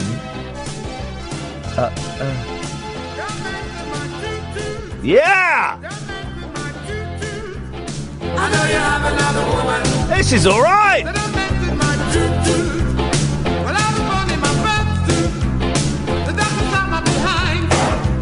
Hey, that's not bad. One of my weirdest experiences, Dickie, and maybe I could have helped you out, was I was in a green room awaiting to go on television, and I was being taught harmonies by Dave Benson Phillips and Rusty Lee to, I think what was it we were singing? I think it was a song from Bugsy Malone, but I can't be 100% sure. So I would have killed to have been there. I know. I love her. Yeah. I love her. She's great. She's great. Although I did see her be very rude to a pregnant woman. But, you know, these things happen. So that's the dark side of show business. It's the hidden side we don't see. It is the hidden side that you don't see. Yes. So, I wanted Leslie Joseph to do that bit in Birds of a Feather where she wore that tight dress and fell about singing like a virgin. Yes. So anyway, I phoned an agency and got some prices. Yeah. And we divvied it all up. So I tell you how much they were, or would that be offensive if they're listening? Hey, no, give us the prices. Come on. Well, Rusty Lee wanted £300. What? For the evening. Wow! And Leslie Joseph wanted 175. Well, that was within our budget, you see. Yeah. So I said to the woman, I won't name names because she should be ashamed of herself. Yeah. I said to the woman at the agency, that sounds fine, gave her the dates and everything. Wow. She phoned back. She said, I'm just thinking about it. She said, wouldn't you prefer to pay a bit more by watching this out of 100 quid? Yes. Oh, Dickie, your line's breaking up just as we're getting to the nuts and bolts of this. Oh, can you hear me? No, we can hear you now, Dickie. Lovely. She said, for yes. another £500 you could have Gemma Collins. Oh, yes, okay, delightful, yeah. Yeah. No, I thought that was an insult to Rusty Lee and Leslie Joseph. Well, Gemma Collins is Gemma Collins, I've worked with Gemma as well. She's very current. But she's no Rusty Lee. Is anyone? No. There's only one Rusty. Yes. Yep. So we didn't go ahead with it because the woman didn't feel, she didn't sound enthusiastic. I didn't trust her to put the thing together. Yeah. And, I didn't want to let people down. I didn't want to say we've got Rusty Lee and Leslie Joseph off Birds of a Feather in her dress singing like a virgin, and they didn't turn up. Well, Dickie, listen, you certainly know how to have a sherry party. Thank you very much indeed for that. Dear God. Good evening, Simon. Yo, how you doing? I'm really confused, but I'm good. Yeah, good. I don't know how I can top that one, really. We can't. We reset the clock now. Well, I'm glad I didn't go to that party. Yeah. Well, wowzers. Anyway, what you got for us, Simon? I just want to have a whinge about Craig David, if I can. Wowzers! It's turned into an anti-Craig David hotline. How can we help? Well, I don't get it. I really don't get it. I'm from Southampton, so is he, right? Yeah. Oh. The way that he's portrayed is that everybody in Southampton walks around with Craig David on the tip of their tongue. What? And it's not the case at all. Well, hang on a minute. You say you walk around with Craig David on the tip of your tongue. Where exactly on his body are these Southampton tongues meant to be? No, what you know what I'm saying? It's like he's portrayed to be this huge star, and maybe back in 1992 when I left school, he did have that one big hit. Nobody's heard or seen of him. No, he was big. He was big last year. He had a big album last year. Yeah, I couldn't believe it because when I was listening to local radio, because I used to listen to my local radio for years before I saw the light and discovered talk radio. Well done. All of a sudden, out of the blue, everyone on there is going on about Craig David. And I thought, well, hang on a minute, where's the whiz come from? Because, he ain't been about for the best part of 20-odd years. But it was as if the bloke had never disappeared off the scene. His fingers on the pulse. It's totally false. What? Because if you were to put him in a category, he wouldn't even be C or D list.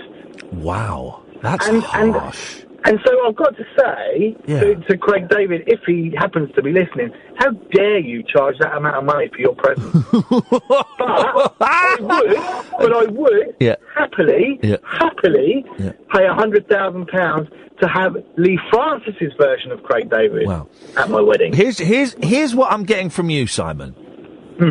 Jealousy. Jealousy. Someone made it big in Southampton. Yeah. And it's like you're like the girls that used to watch the Beatles in the Cavern before they became famous. And then when they went to London, they got all upset and jealous. And then they went to America, and it's like they're not my Beatles anymore. So in a Scouse accent, they're not my Beatles anymore. They're not my Beatles anymore. I don't know what that. And you're like that, but in Southampton and with Craig David.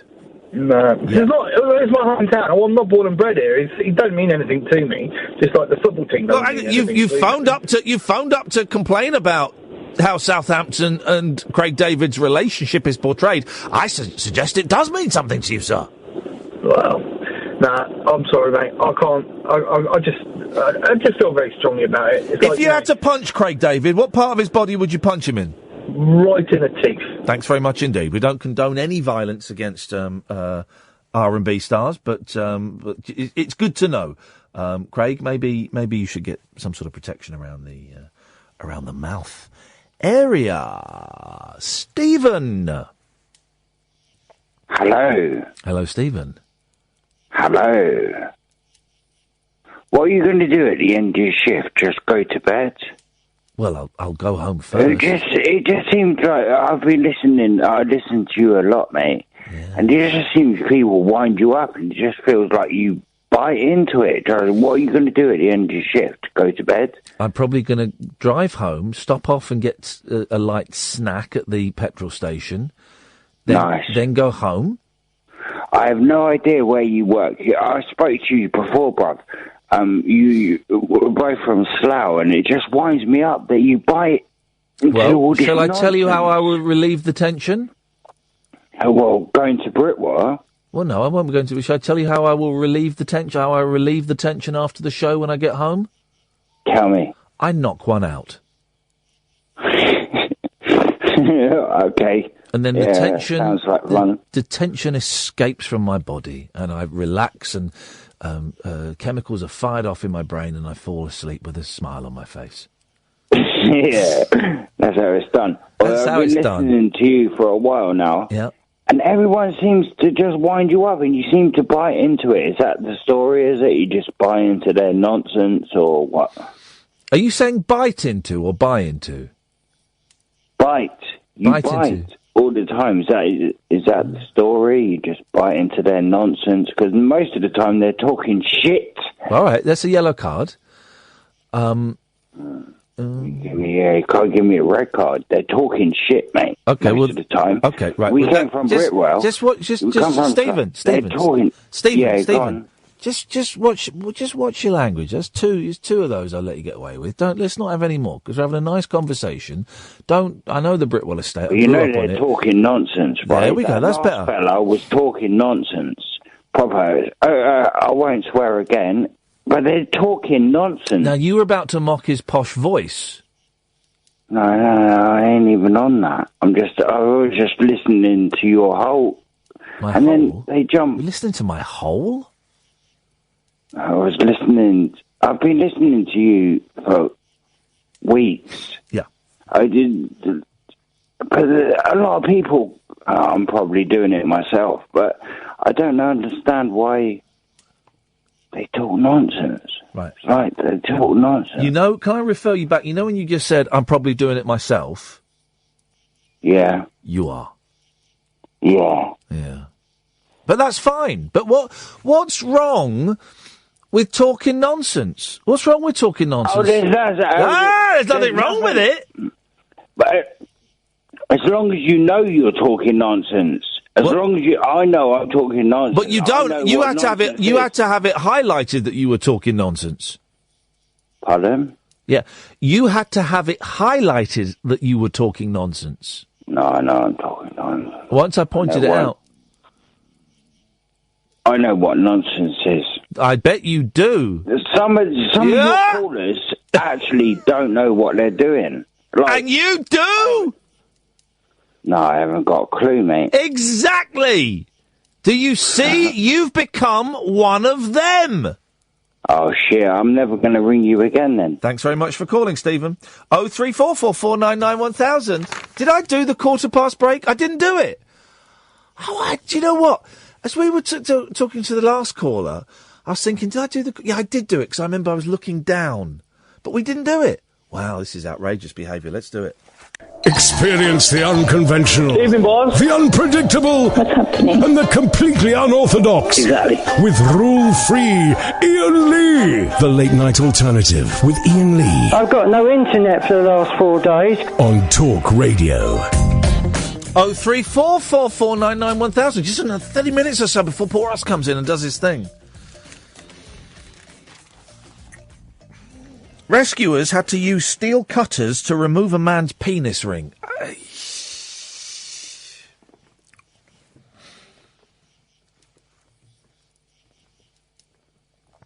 It had become stuck and was cutting off the blood flow, posing a permanent threat to his manhood. It took firefighters 20 minutes to remove the ring, and the man is now in hospital in southeast Spain with swelling and bruising on the old fella. Huh? What happened there? I got a penis ring stuck on me. Firefighters said it was not the first time they had been called to deal with such an incident in the region. It's not the same bloke, is it? You'd think you'd get a bigger penis ring, or butter. Would butter do it? Would butter do it? They've also rescued a man who managed to get a testicle trapped in a chair. I mean, wowzers. 0344 499 For the first time tonight, the phone lines are empty. My work here is done. There's a really weird story in the centre. I've not read it. I never read these stories. I see the headline and go, yeah, that'll do. That'll do. There's a story about Harold Shipman. Cops who caught serial killer speak out for the first time. 265 victims. But still people believe Shipman was the best doctor ever. Who are they asking? They're not asking me. Harold Shipman. They thought he was the best family GP you could hope for. Caring, charming, and always willing to squeeze in a home visit. Yeah, I bet he was. 265 victims. That's insane, isn't it? 265. Flipping heck. Patients were so fond of him they would bring him gifts back from their holidays abroad. And even after they found out that their beloved Dr. Harold Shipman was Britain's worst serial killer, responsible for the murders of 265 patients, some keep on singing his praises. Oh, he may have been a murderer, but he was such a lovely man. He smelt so nice. Incredulous former detective constable Dave O'Brien, who was on the team that brought the fiend to justice, told The Sun, older people in the community still love him. They still think the world of him. The fact that he murdered people just seems to go over their heads. What did he do? Did he kill himself? He killed himself, didn't he? Didn't he hang himself? Was that Fred West? Or did they both hang themselves? We have to read the story now to find out. I think we think him and Freddie West hanged themselves.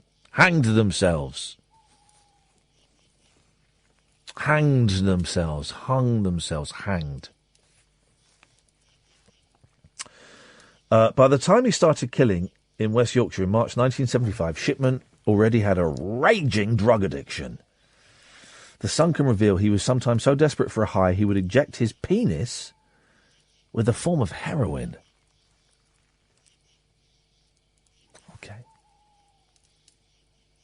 But soon his overriding craving was for cold-blooded murder. He systematically groomed the... We've not had a... I'm not saying this to make light of it. We've not had a Fred West or a Shipman for a while, have we? I don't think we've had one for a long time. Like, a messed up serial killer kind of thing. We've not had that for a long time in this country.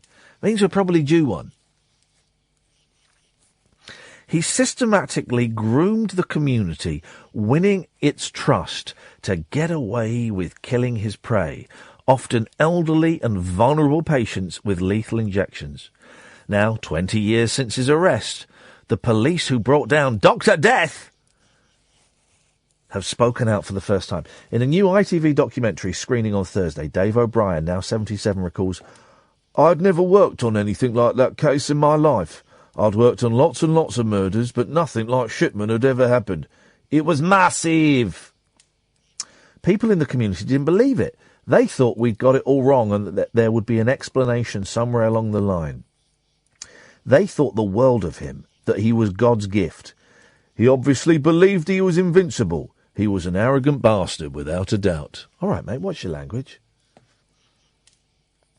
People to this day still think he was the best doctor ever. Shipman was arrested in September 1998, age 52. 52! Right, that's 7 years older than me. He looks ancient. He looks like about 67. Flipping heck, man. That's the toll that murder and injecting your penis with a form of heroin will have on you. You will age before your time. In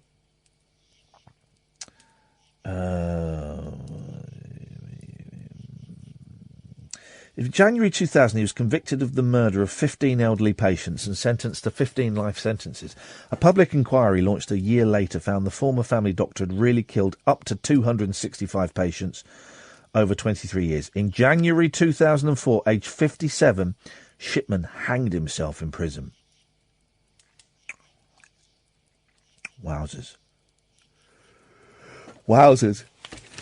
It's nuts, isn't it? No, it's literally nuts that anyone would do that, but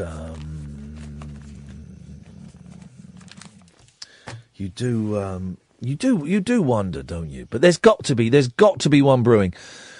In this country, we've not had one for a while. I tell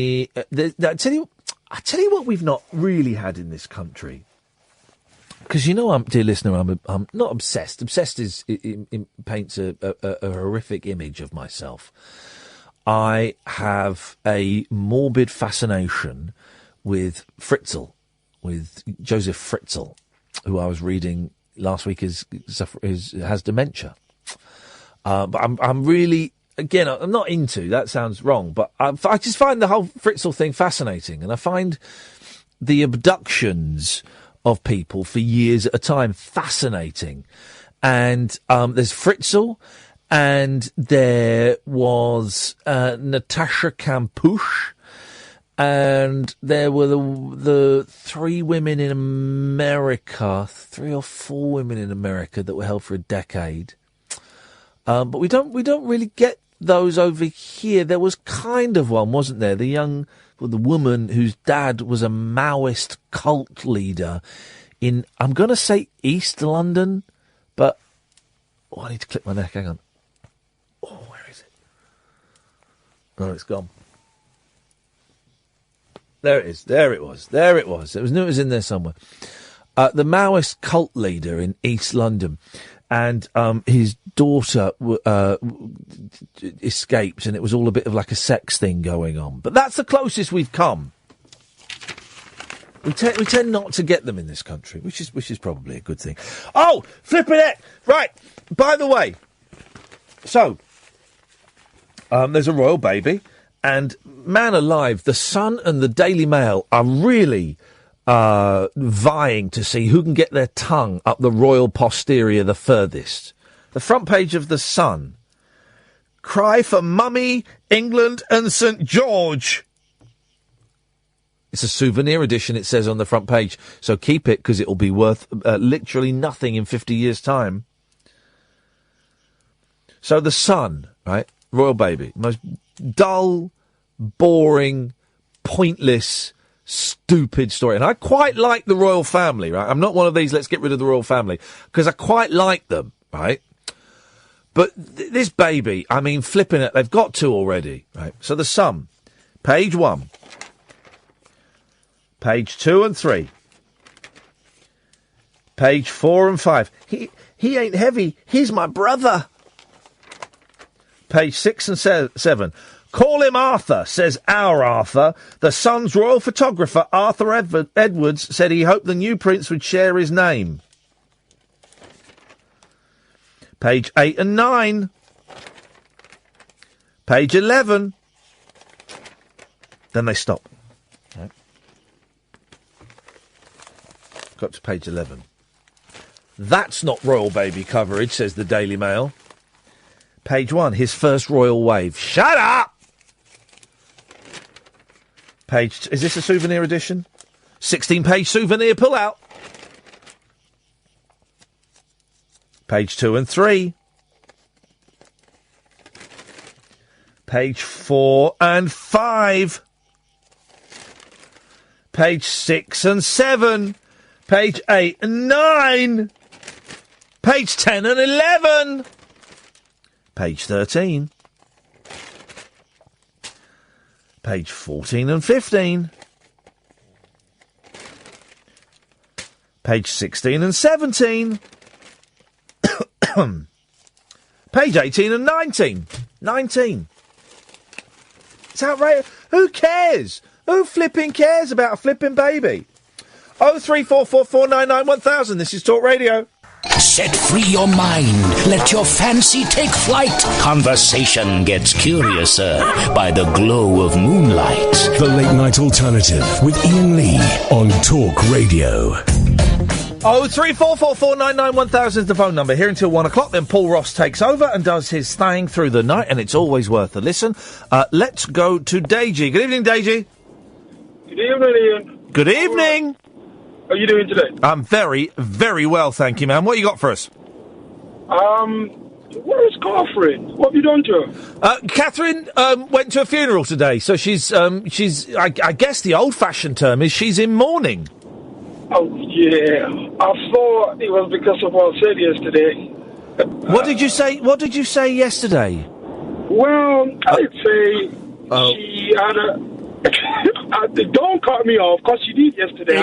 It got very tense between you and Catherine, I remember, yes. No, it didn't. Oh, did it not? No, I only said I preferred her voice. That was it. Okay. Well... And I don't think you like that. But then again, you've kind of become my default listen to radio when I finish work. Good, as it should be. As it should be, DG. Well done. Congratulations. I like it. But... You love it. Someone just called a few minutes ago, and he swore twice. Yes. And you didn't hang up on him. And I didn't even swear yesterday, and you hung up on me. That's the reason I've called anyway. Okay, well, here's the thing. Everyone gets hung up on at some point. Otherwise you'd be on for 3 hours and then you'd go into Paul. So everyone gets cut off. And because of Paul Ross, we don't have faders in this studio because that man spilt a drink over the faders.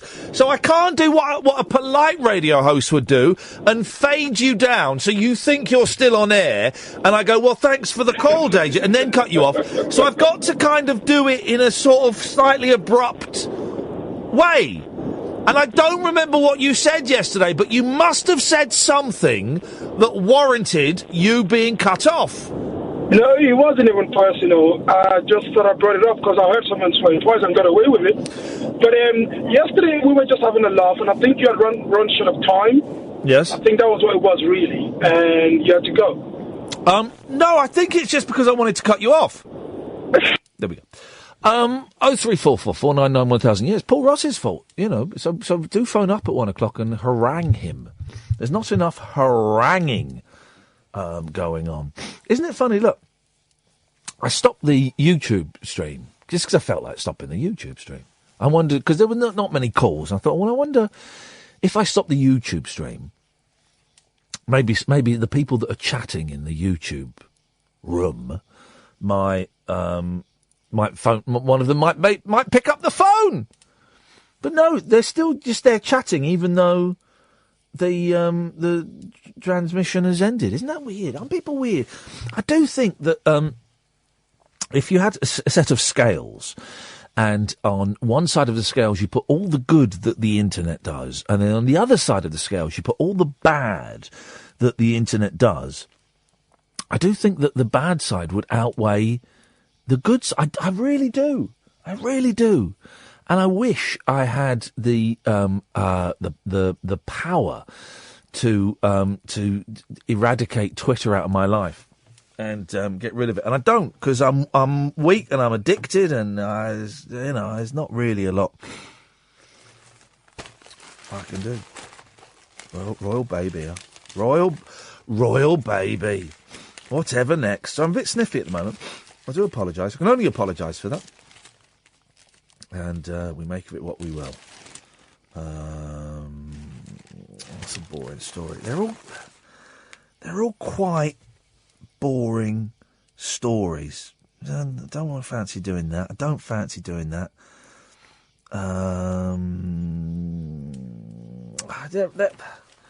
They're all boring stories. 3 hours ago, 4 hours ago, these stories seemed like they would be all right. They'd be all right, but now they're all filler. I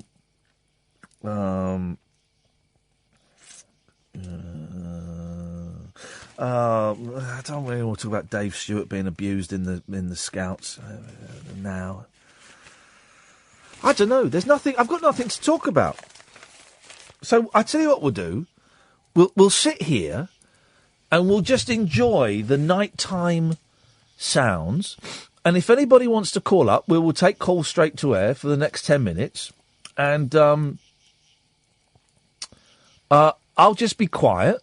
If you want to phone up, you can phone up 0344 499 1000, and I won't say anything, and we'll just see what happens, shall we? Just see where we go.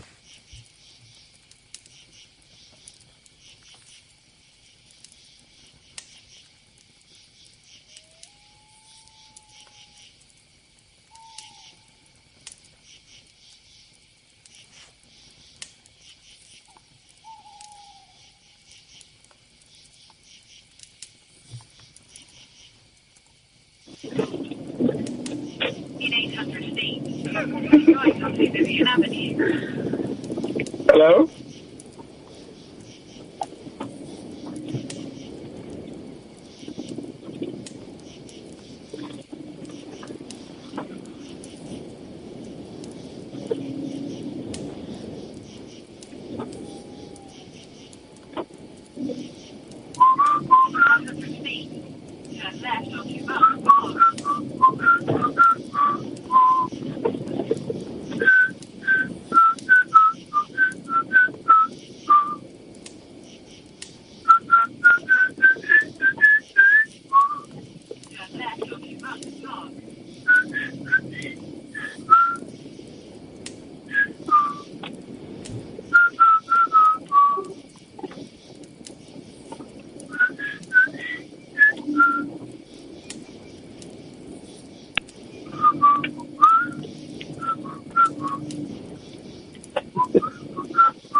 Hello?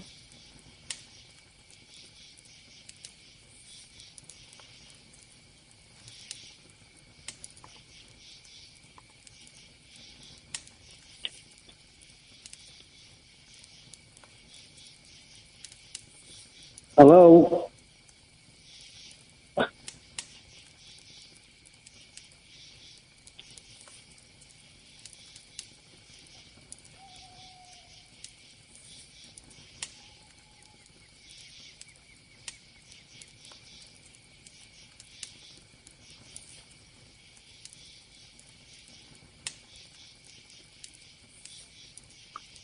Hello?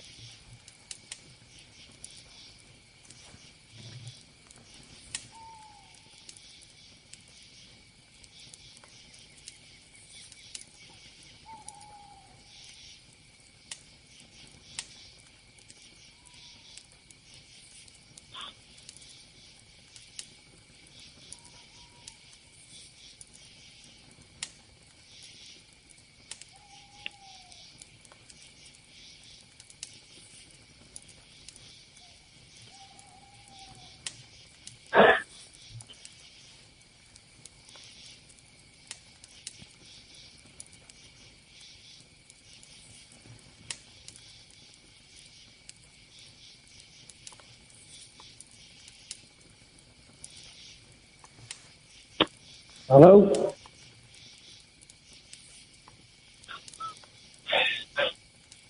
Well, I was going to phone up about Cannon and Ball, but...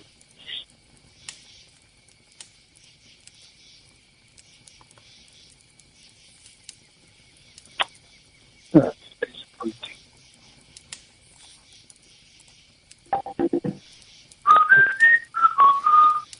Oh, God.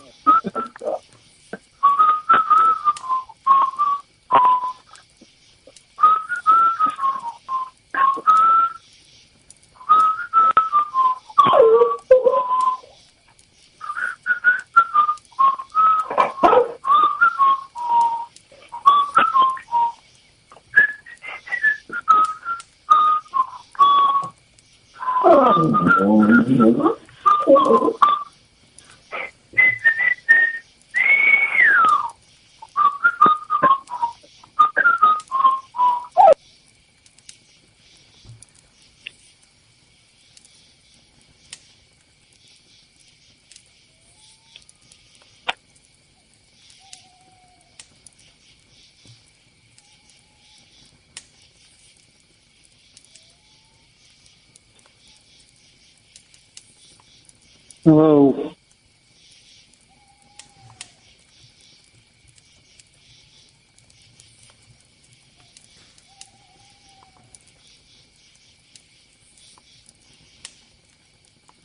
If they smoke, they shank a drink and so be common.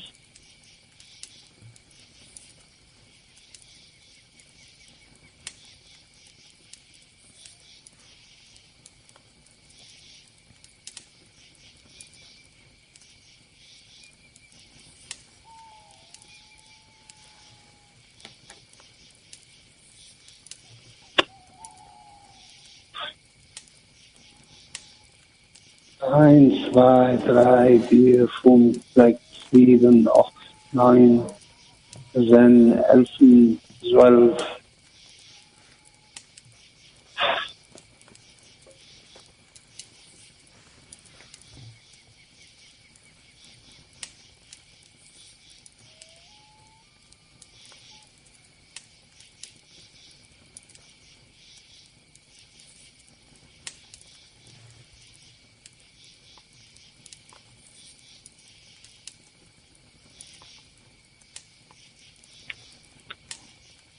Oh, this is just stupid, isn't it?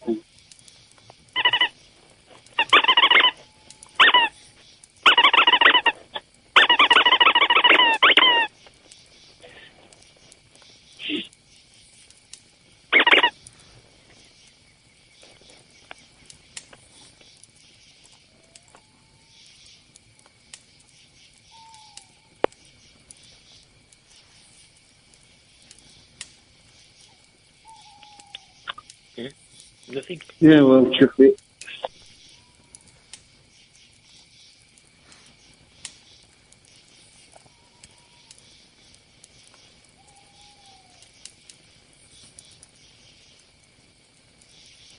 Merry Christmas!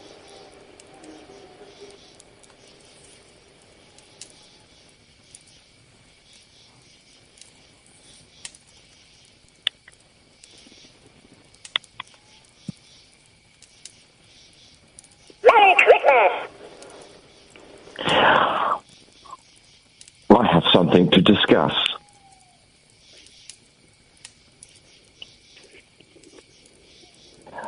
A membership in a gym. My mother paid for me when I was ill.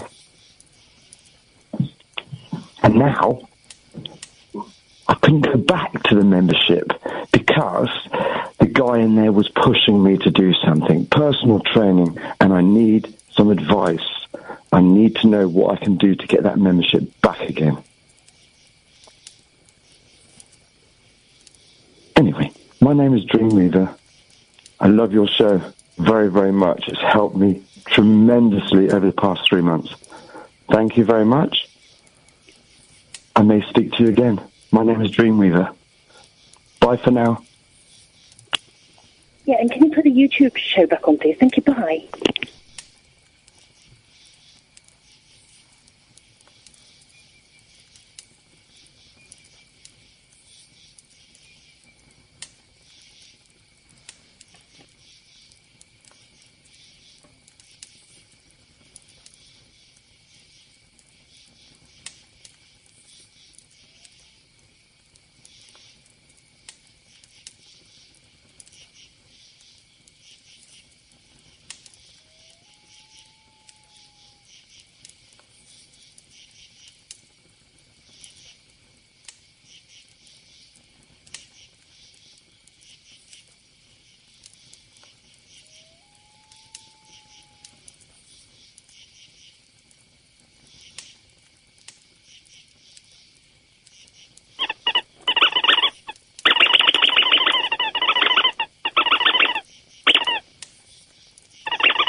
Hello? Hello? Hello? Bloody hell.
Hello? Ian, you fired him blunt yesterday.